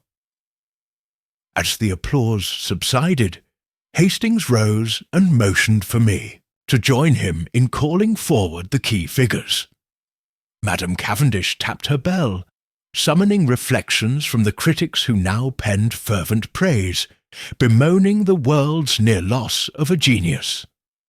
Mr. Lockwood pressed Elois's hand in a gesture of respect, while Jenkins, cheeks flushed, offered Moreau a bouquet of white lilies. Clarice Fontaine presented a small engraved music box, a token that played the sonata's opening motif when wound, a gift from the composer's pupils, symbolizing the perpetuation of his musical lineage. Finally, Etienne Duval entered, escorted by Dr. Dalrymple, his countenance humbler than any I had seen. He approached Alphonse Moreau with measured steps, and Moreau extended his hand. The audience fell silent, unsure whether to witness reconciliation or condemnation. But instead of reproach, Moreau embraced his former mentor, saying in a voice wreathed with compassion, "Brother, let this music unite us rather than divide." Eloise sobbed with relief, and Duval's eyes brimmed with contrition. The moment embodied the sonata's ultimate theme, that of forgiveness triumphant over envy. He watched the tableau with profound satisfaction, for in that embrace lay the fullest resolution of betrayal and redemption, far more resonant than any punitive measure alone could achieve. Hastings patted my arm. "A remarkable coda to the entire affair, Poirot. Not only was the sonata restored, but the composer's humanity was affirmed." I tapped my nose thoughtfully. "Indeed, Hastings, in music as in life, true harmony arises when discord yields to compassion." The reception that followed sparkled with warmth and laughter. Foreign correspondents scribbled notes of wonder, contriving headlines such as "Sonata Reclaimed from the Shadow of Death" and "From Poison to Praise, a Composer's Resurrection." Meanwhile, Mrs. Hudson's upturned nose would have approved of the evening's array of refreshments.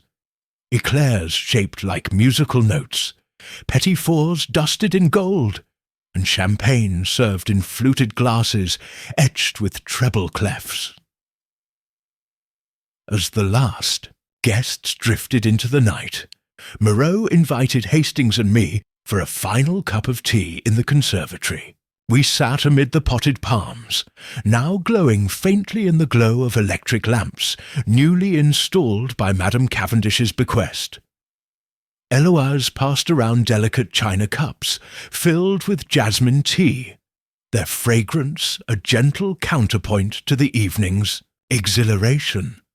Moreau raised his cup. "To my saviours and my friends," he said, voice earnest, "may the world remember not only the notes of my sonata, but the unwavering hearts that preserved it." We echoed his toast, and as I sipped the warm infusion, I reflected on the journey we had undertaken. From open betrayal to clandestine theft, from near-fatal violence to public redemption. The tragedy of the last sonata had been transmuted into a triumphant celebration of art and humanity. When I finally took my leave, the midnight hour had approached, and Regent Street lay hushed beneath a star-filled sky. Hastings and I lingered for a moment upon the steps of number 18, gazing back at the softly glowing windows. The music room stood silent now, its piano resting in dignified repose, the last sonata's pages safe and sound within Moreau's steady hand. Hastings sighed contentedly. "Well, Poirot, another case reaches its grand finale." I smiled, tapping my cane. "Yes, Hastings, we have journeyed through the darkest chord of envy, and emerged into harmony renewed. Yet the overture of life continues, and I suspect fresh mysteries await our little grey cells." He saluted with a grin. "Then let us return to Baker Street, and to that brandy pear tart waiting for us at the café." Arm in arm, we strode into the London night, our footsteps echoing like the fading notes of a final, triumphant sonata. Chapter 9. The Coda of Consequences. The morning after the benefit concert dawned crisp and clear, as though London itself had exhaled in the glow of Alphonse Moreau's triumphant redemption.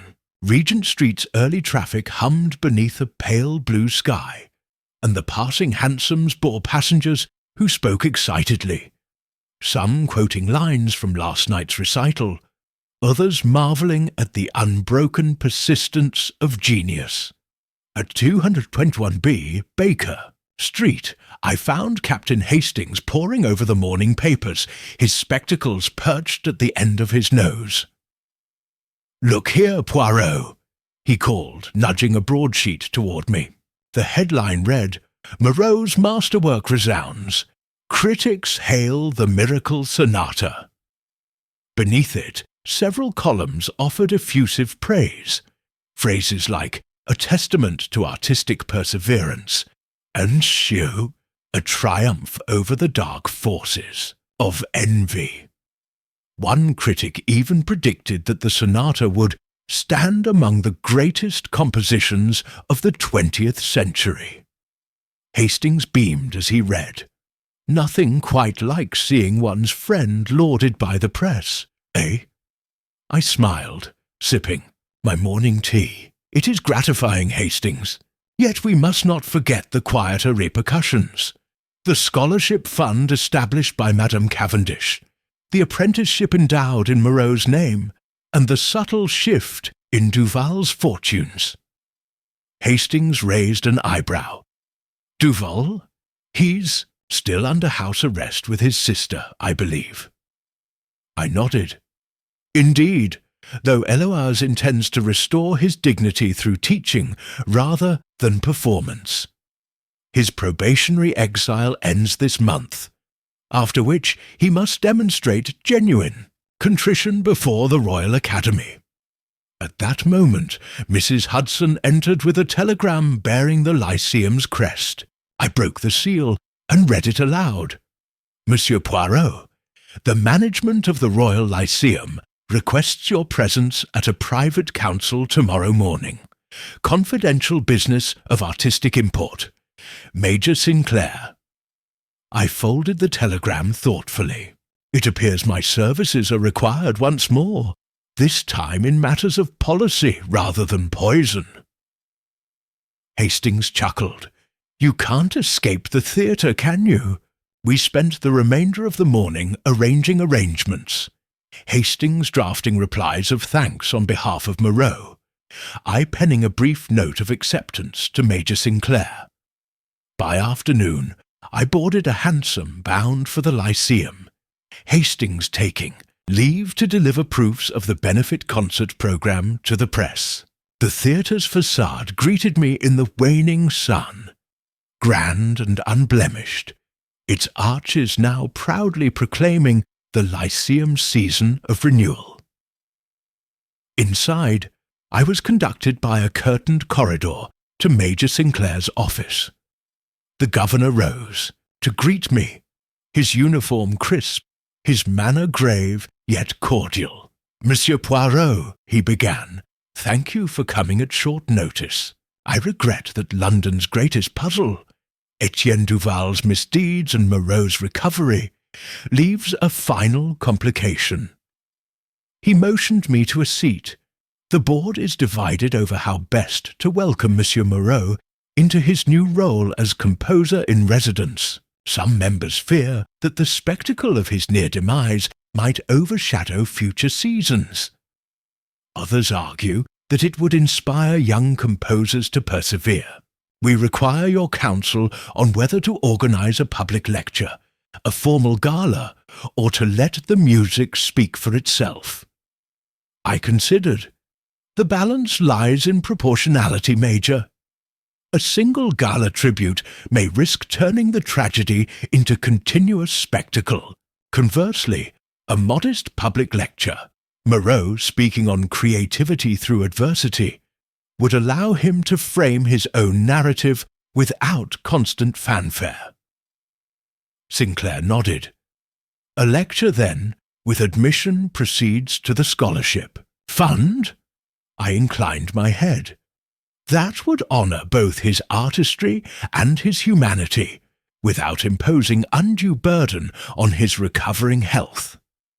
Sinclair exhaled. Excellent. I shall propose it at the next board meeting. With my duties at the Lyceum concluded, I made my way to Cavendish Square, where I found Dr. Dalrymple overseeing Moreau's afternoon practice. The composer paused at my entrance, bowing with elegance. Monsieur Poirot, to what do I owe the pleasure?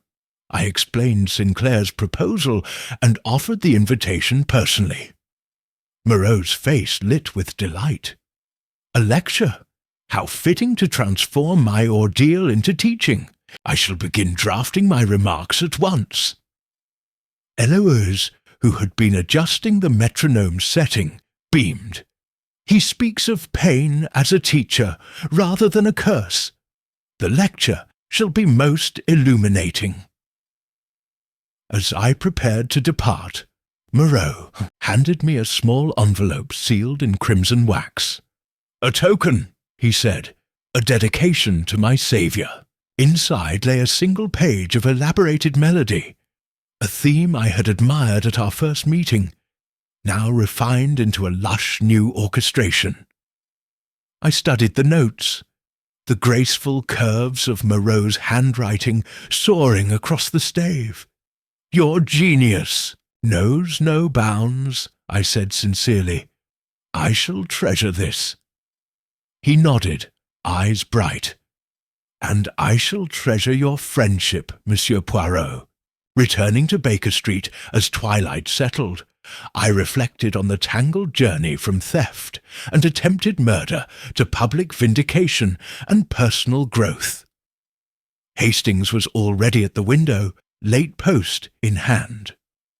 Any more telegrams? I asked. He waved the letters in the air.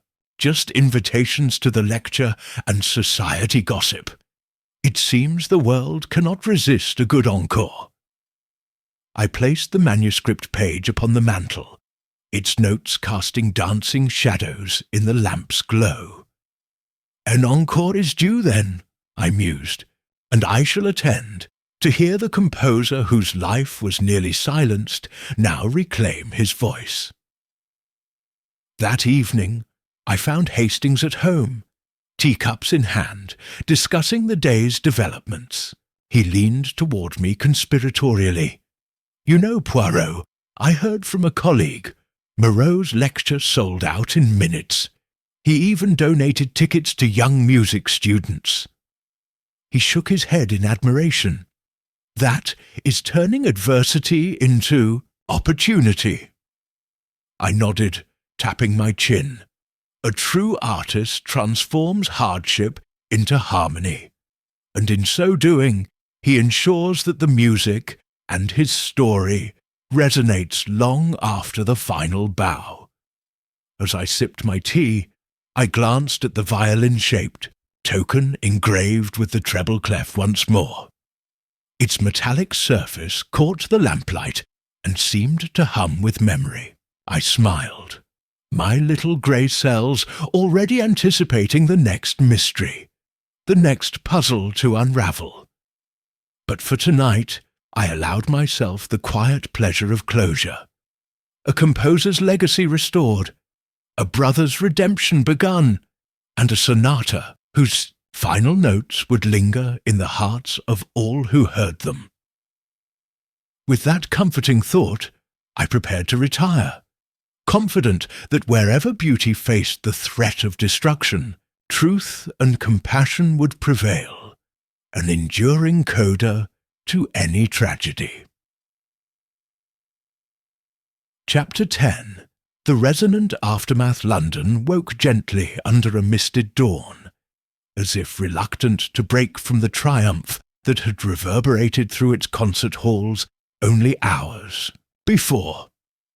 Regent Street's shopkeepers swept pavement damp with dew, Handsome drivers prepared for a new day's fares, and the air carried hints of fallen leaves and tobacco smoke.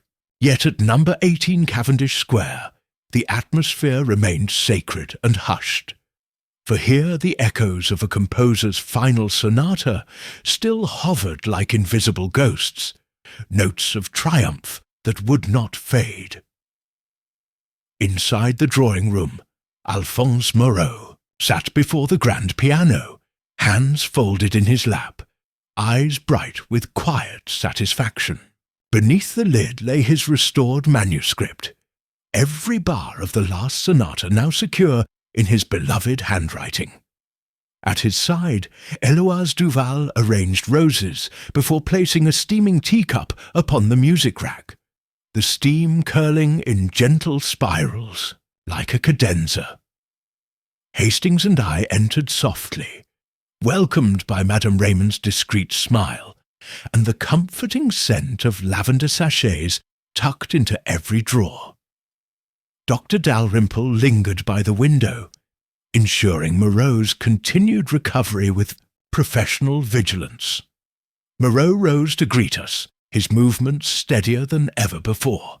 "Monsieur Captain Hastings, Monsieur Poirot," he began, voice warm and resonant, "I thank you once more for the restoration of my work and my life. Today, I have only to enjoy the simple pleasure of music free from peril." He gestured to the piano, where the keys gleamed like pearls. "Shall we play through the final sonata one last time? Not as a performance, but as a remembrance." Hastings offered a cheerful nod. "An excellent idea. Nothing soothes the soul like the unfettered flow of a masterpiece." I inclined my head in agreement. "Indeed, and this will serve as a private coda before the world greets your public. Lecture next week." As Moreau seated himself and closed his eyes, atmosphere shifted from reverence to communion. His fingers rose above the keys, pausing in respectful silence, then descended with deliberate grace. The first movement's elegant, themes unfolded, rising and falling like gentle tides. In this intimate circle, each note found resonance, not only in the instrument, but in each listener's heart. The air vibrated with memories, the theft, the assault, the near-tragic demise and final redemption. Yet here, in this morning light, sorrow seemed distant, replaced by a sense of unbroken continuity.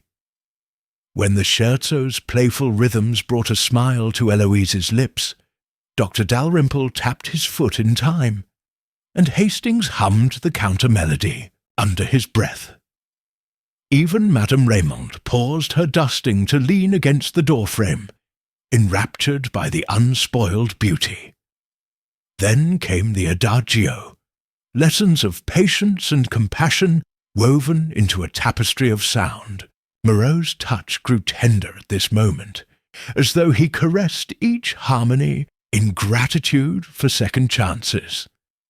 I closed my eyes, recalling the first time I heard the sonata in the shadow of near destruction. Now, its peace restored, it felt like a benediction. At the final coda, Moreau's arpeggios soared without hesitation, culminating in a triumphant chord that seemed to shake the panes. He released the final note and opened his eyes to a silence thick with awe. A breath passed among us.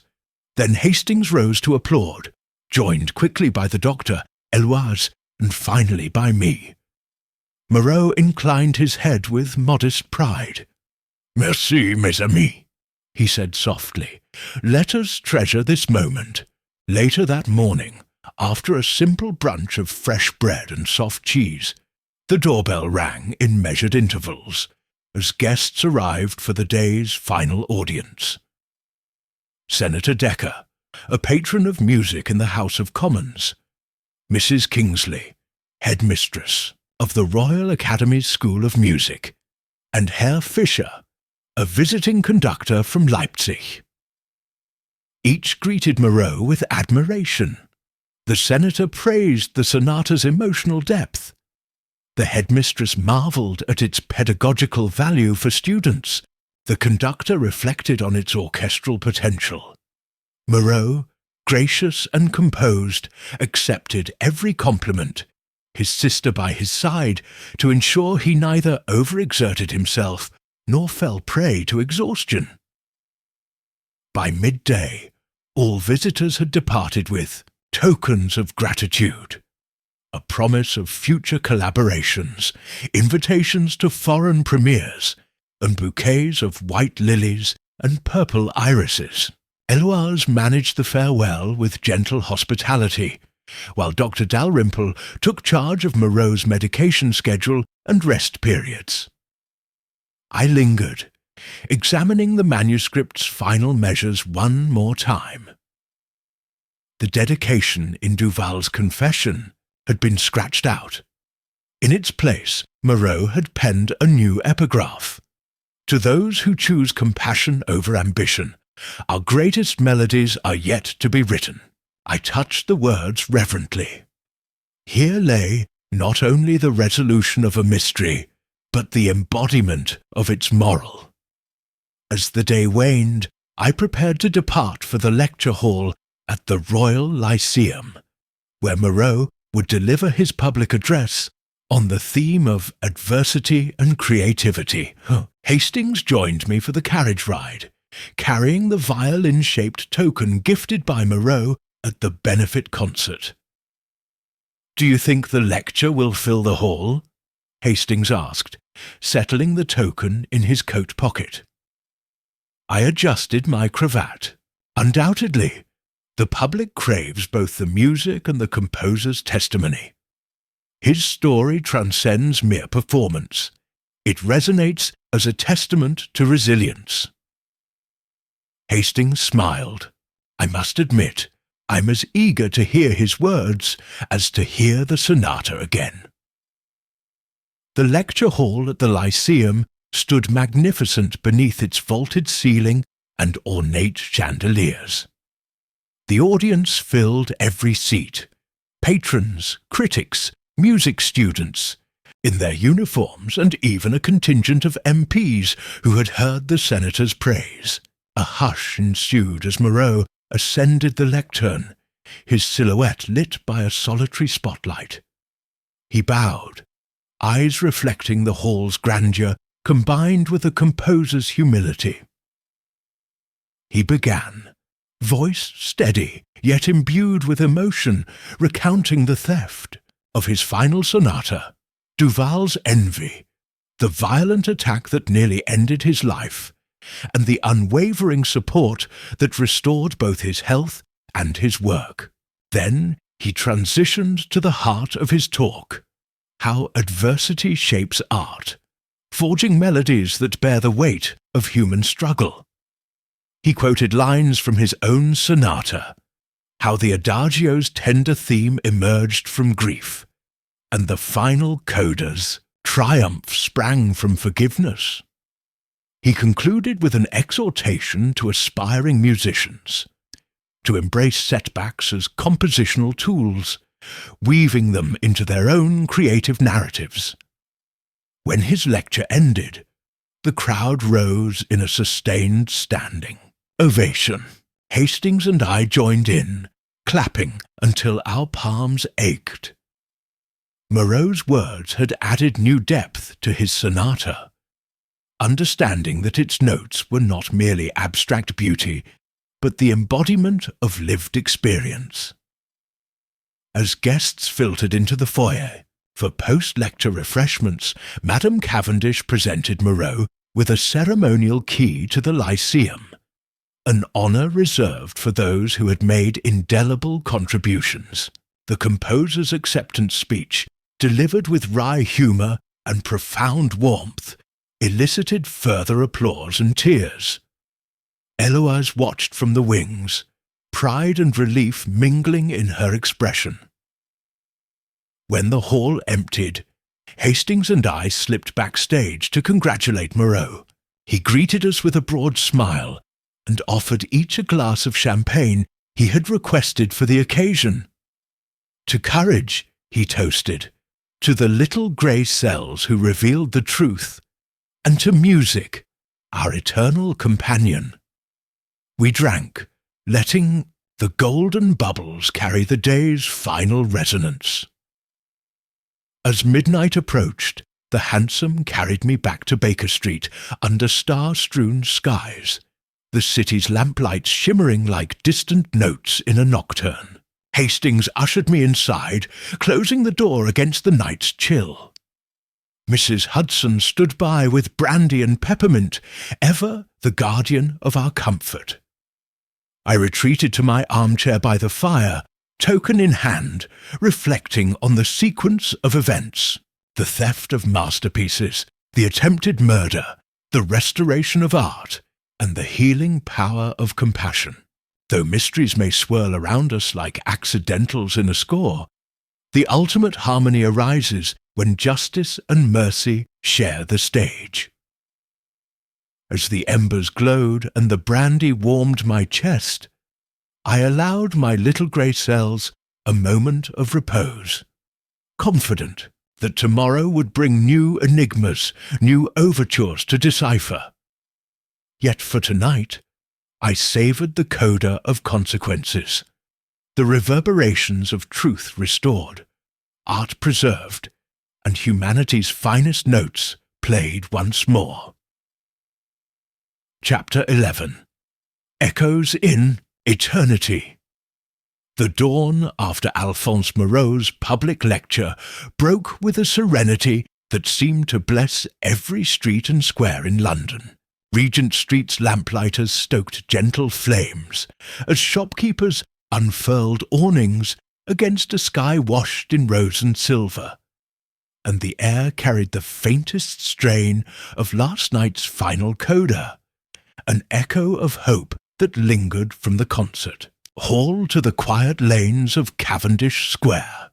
Inside number 18, Moreau stood at his piano one last time, hands folded upon the gleaming lid, as Eloise Duval arranged fresh lilies in the vases, and Dr. Dalrymple made his final rounds. No more tests remained, no further pills or salves. The composer's strength had returned in full measure, and his masterpiece had claimed its rightful place in the world. I entered quietly alongside Captain Hastings, each of us bearing the little violin-shaped tokens bestowed the night before. Hastings held his between thumb and forefinger, smiling at the engraving of the treble clef entwined with laurel leaves, while I tucked mine into my waistcoat pocket as a silent reminder of the journey we had shared. Moreau turned toward us, eyes bright, and offered a gracious nod.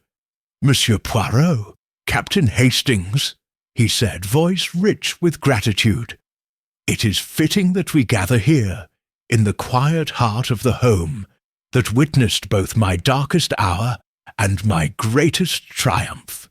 Today I have but one wish, to depart for Vienna, where my sonata will be performed at the Musikverein's spring season.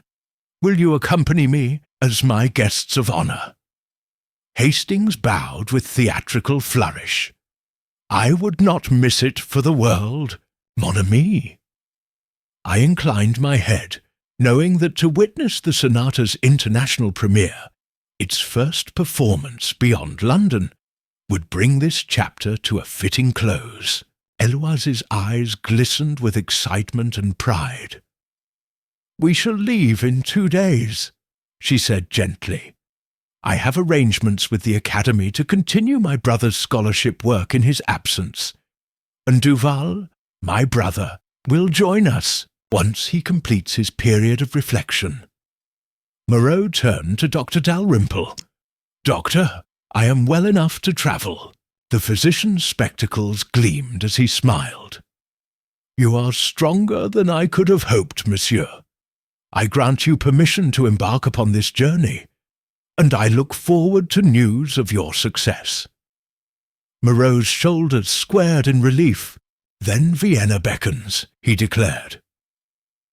Over the next 48 hours, Cavendish Square bustled with preparations. Advocates of the Lyceum's public lecture circulated invitations to European dignitaries.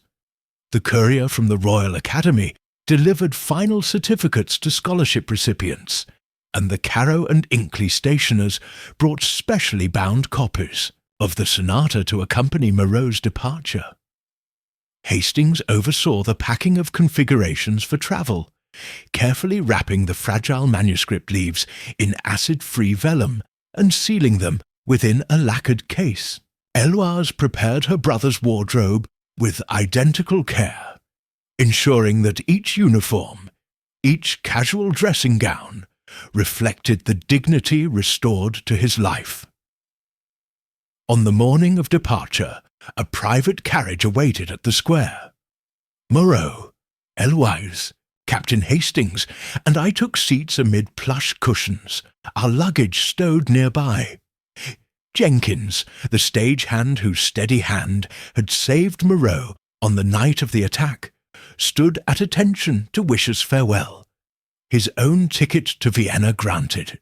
In gratitude for his role, Dr. Dalrymple clasped Moreau's arm in farewell, cautioning once more against overexertion. Madame Raymond, cheeks pink with pride, presented Eloise with a parting gift, a journal engraved with the Lyceum's crest, for her to record both her own progress and her brother's triumphs abroad. Each embrace carried unspoken recognition of how far we had come.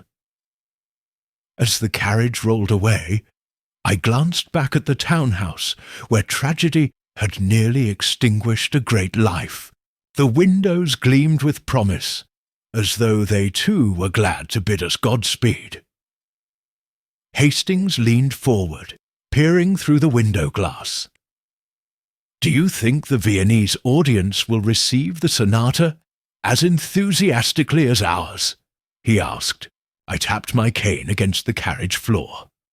"Without question, Hastings, for a work born of darkness and redeemed by perseverance will speak to the hearts of all who understand the candour of adversity." Our journey to Vienna passed in a pleasant blur of rolling countryside and polite conversation. Eloise and Hastings exchanged recollections of London's storms and triumphs, while Moreau reviewed his lecture notes and rehearsed his address in German. I watched them with quiet contentment, my little grey cells satisfying themselves that the threads of intrigue had been woven into tapestries of loyalty and courage. When we finally arrived at the Musikverein, its golden portico glimmered beneath a clear spring sky, and the city streets thronged with music lovers unaware of the saga that had preceded this moment. On the night of the premiere, Moreau stood at the edge of the stage, the manuscript case at his feet, and surveyed the hushed hall.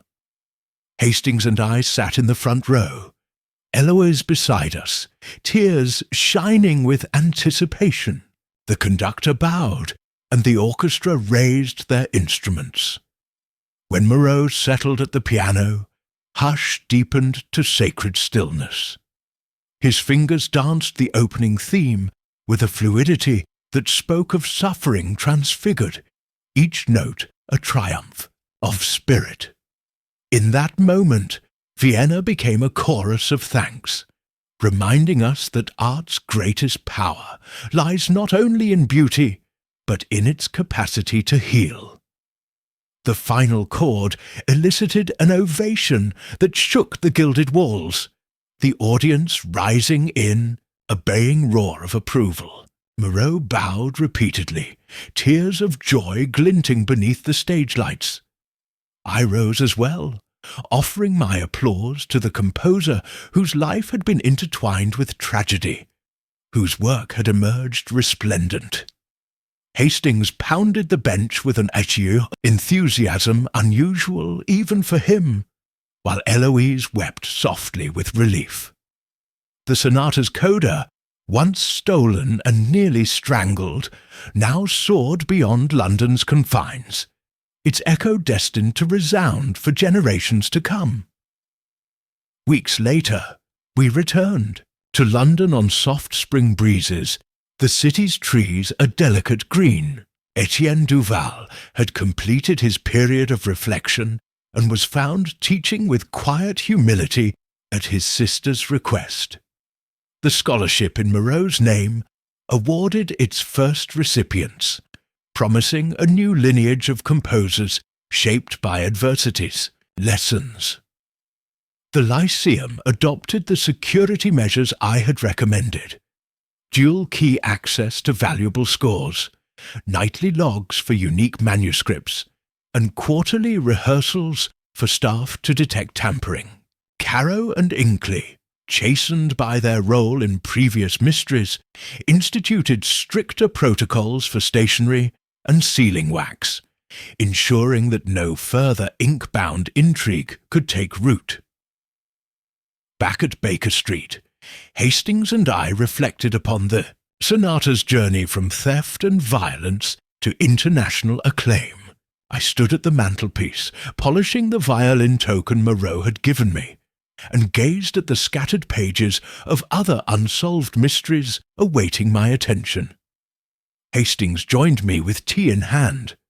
"Well, Poirot, what now? Another case?" Heated Shew asked with characteristic grin.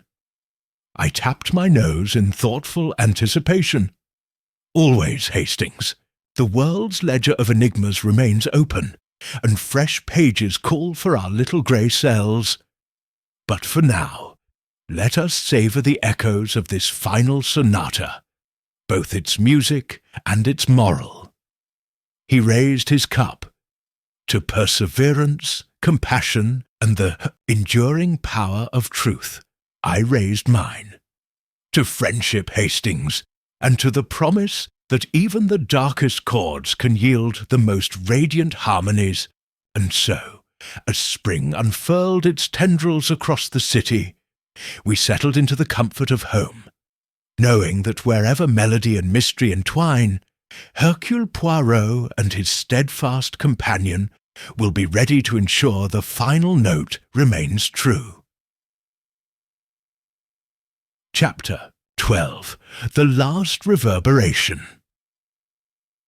The morning sunlight slanted through the gauzy curtains of 221B Baker Street, painting the sitting room in warm, honeyed tones that seemed to celebrate the closure of a long and intricate symphony of events.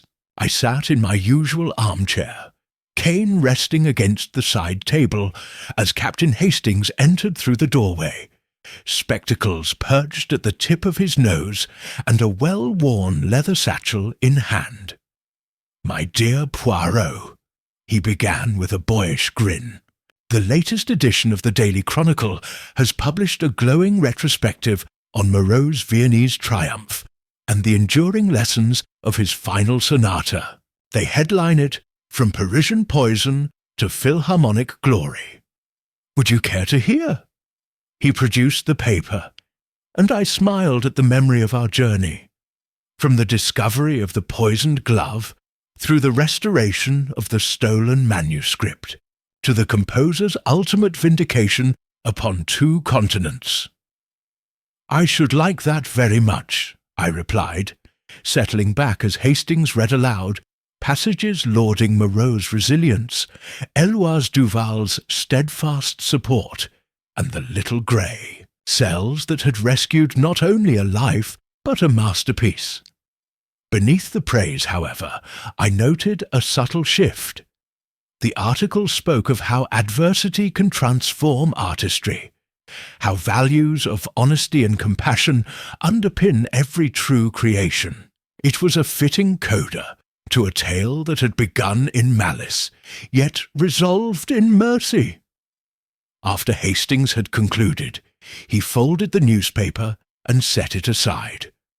And now that our friend the composer has found peace among Vienna's gilded halls, And his sister continues to educate musicians with a renewed dedication. What remains for us? More mysteries, no doubt.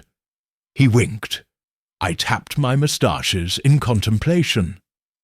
Indeed, Hastings, the world's ledger of enigmas will always require our attention. Yet this particular case closes with a harmony so complete, so rich in moral and musical resolution, that I shall treasure its echo for many years. I paused, gazing at the mantelpiece where a small brass plaque now read, "In memory of Alphonse Moreau's last sonata, 1910, rescued by courage and conscience." Mrs. Hudson entered quietly, bearing a tray of tea and fresh scones. She placed them upon the table between us, offering both a victor's welcome and the comfort of domestic routine. "Morning, gentlemen," she said, adjusting the sugar bowl. "I hear the newspapers had rather a lot to say about your recent exploits." She winked at Hastings, who laughed. "Morning, Mrs. Hudson," I replied warmly. "Indeed, the city's press cannot resist a good story of redemption." The scones were warm and buttery, the tea fragrant with Earl Grey bergamot. We sipped slowly, savouring both the flavours and the lingering satisfaction that comes from having seen justice done.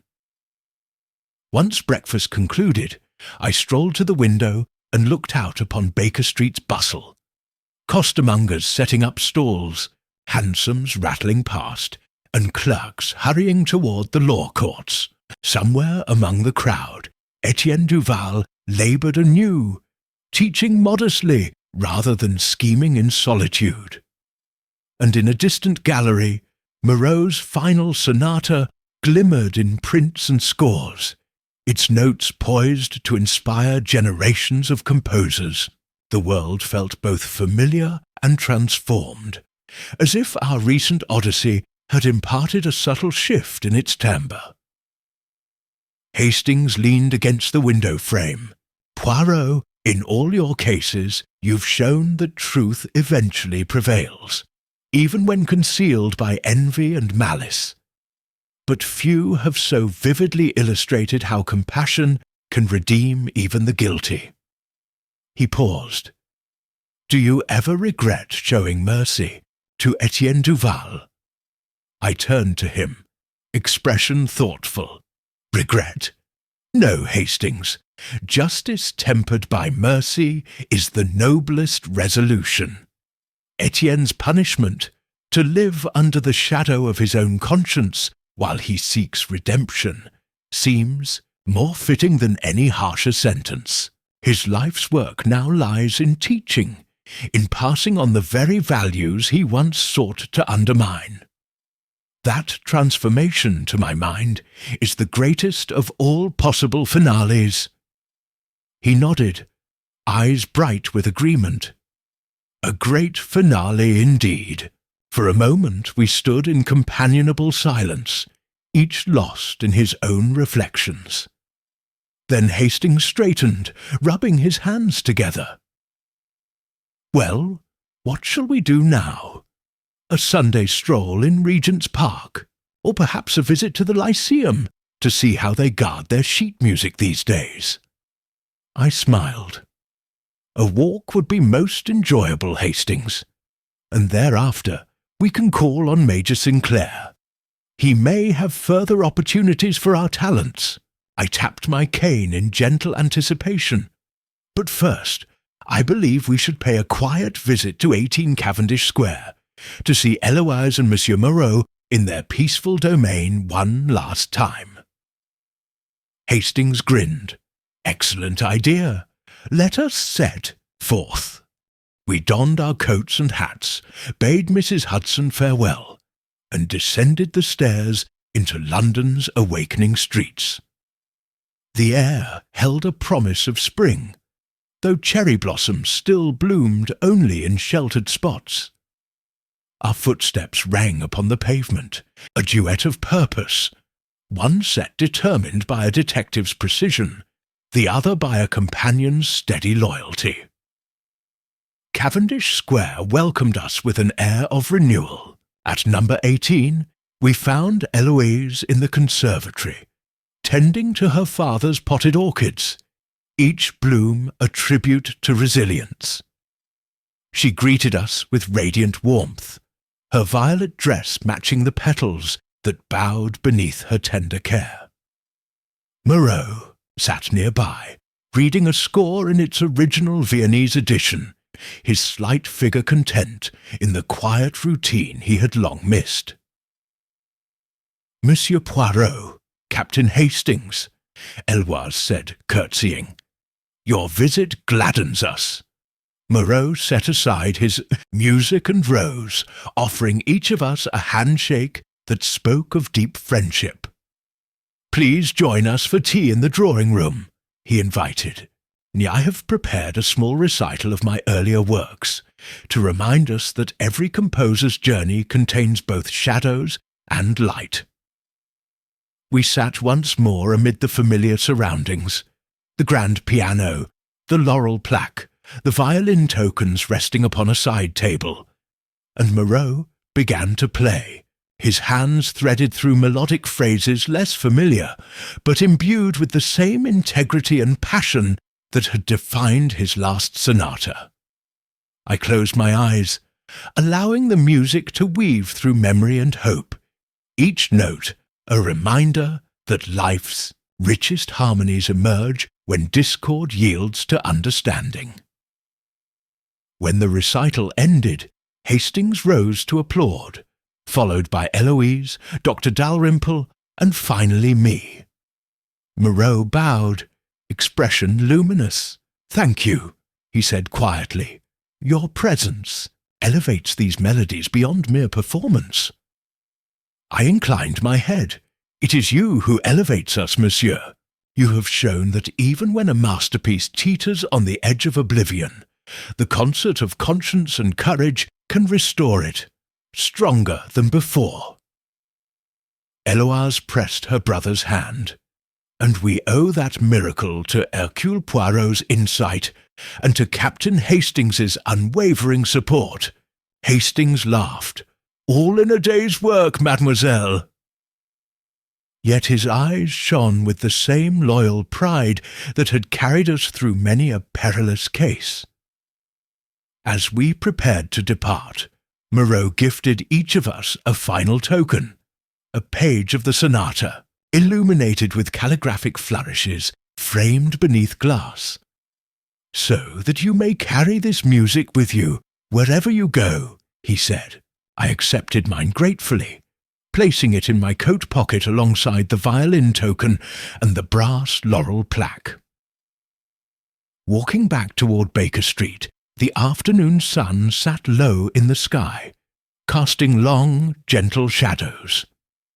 Hastings and I paused at the corner of Wigmore Street to watch children playing beneath a flowering magnolia, their laughter rising like airy arpeggios. He looked to me with a contented sigh. "Poirot, do you ever tire of these adventures?" I tapped my moustaches in reflection. "Never, Hastings, for each mystery cares not only for itself, but for the truths and transformations it reveals. And as long as there are stories to be told, of art threatened and then redeemed, I shall be here with little grey cells at the ready." He laughed, clapping me on the shoulder. "Then let us step into the dusk, ready for whatever comes next."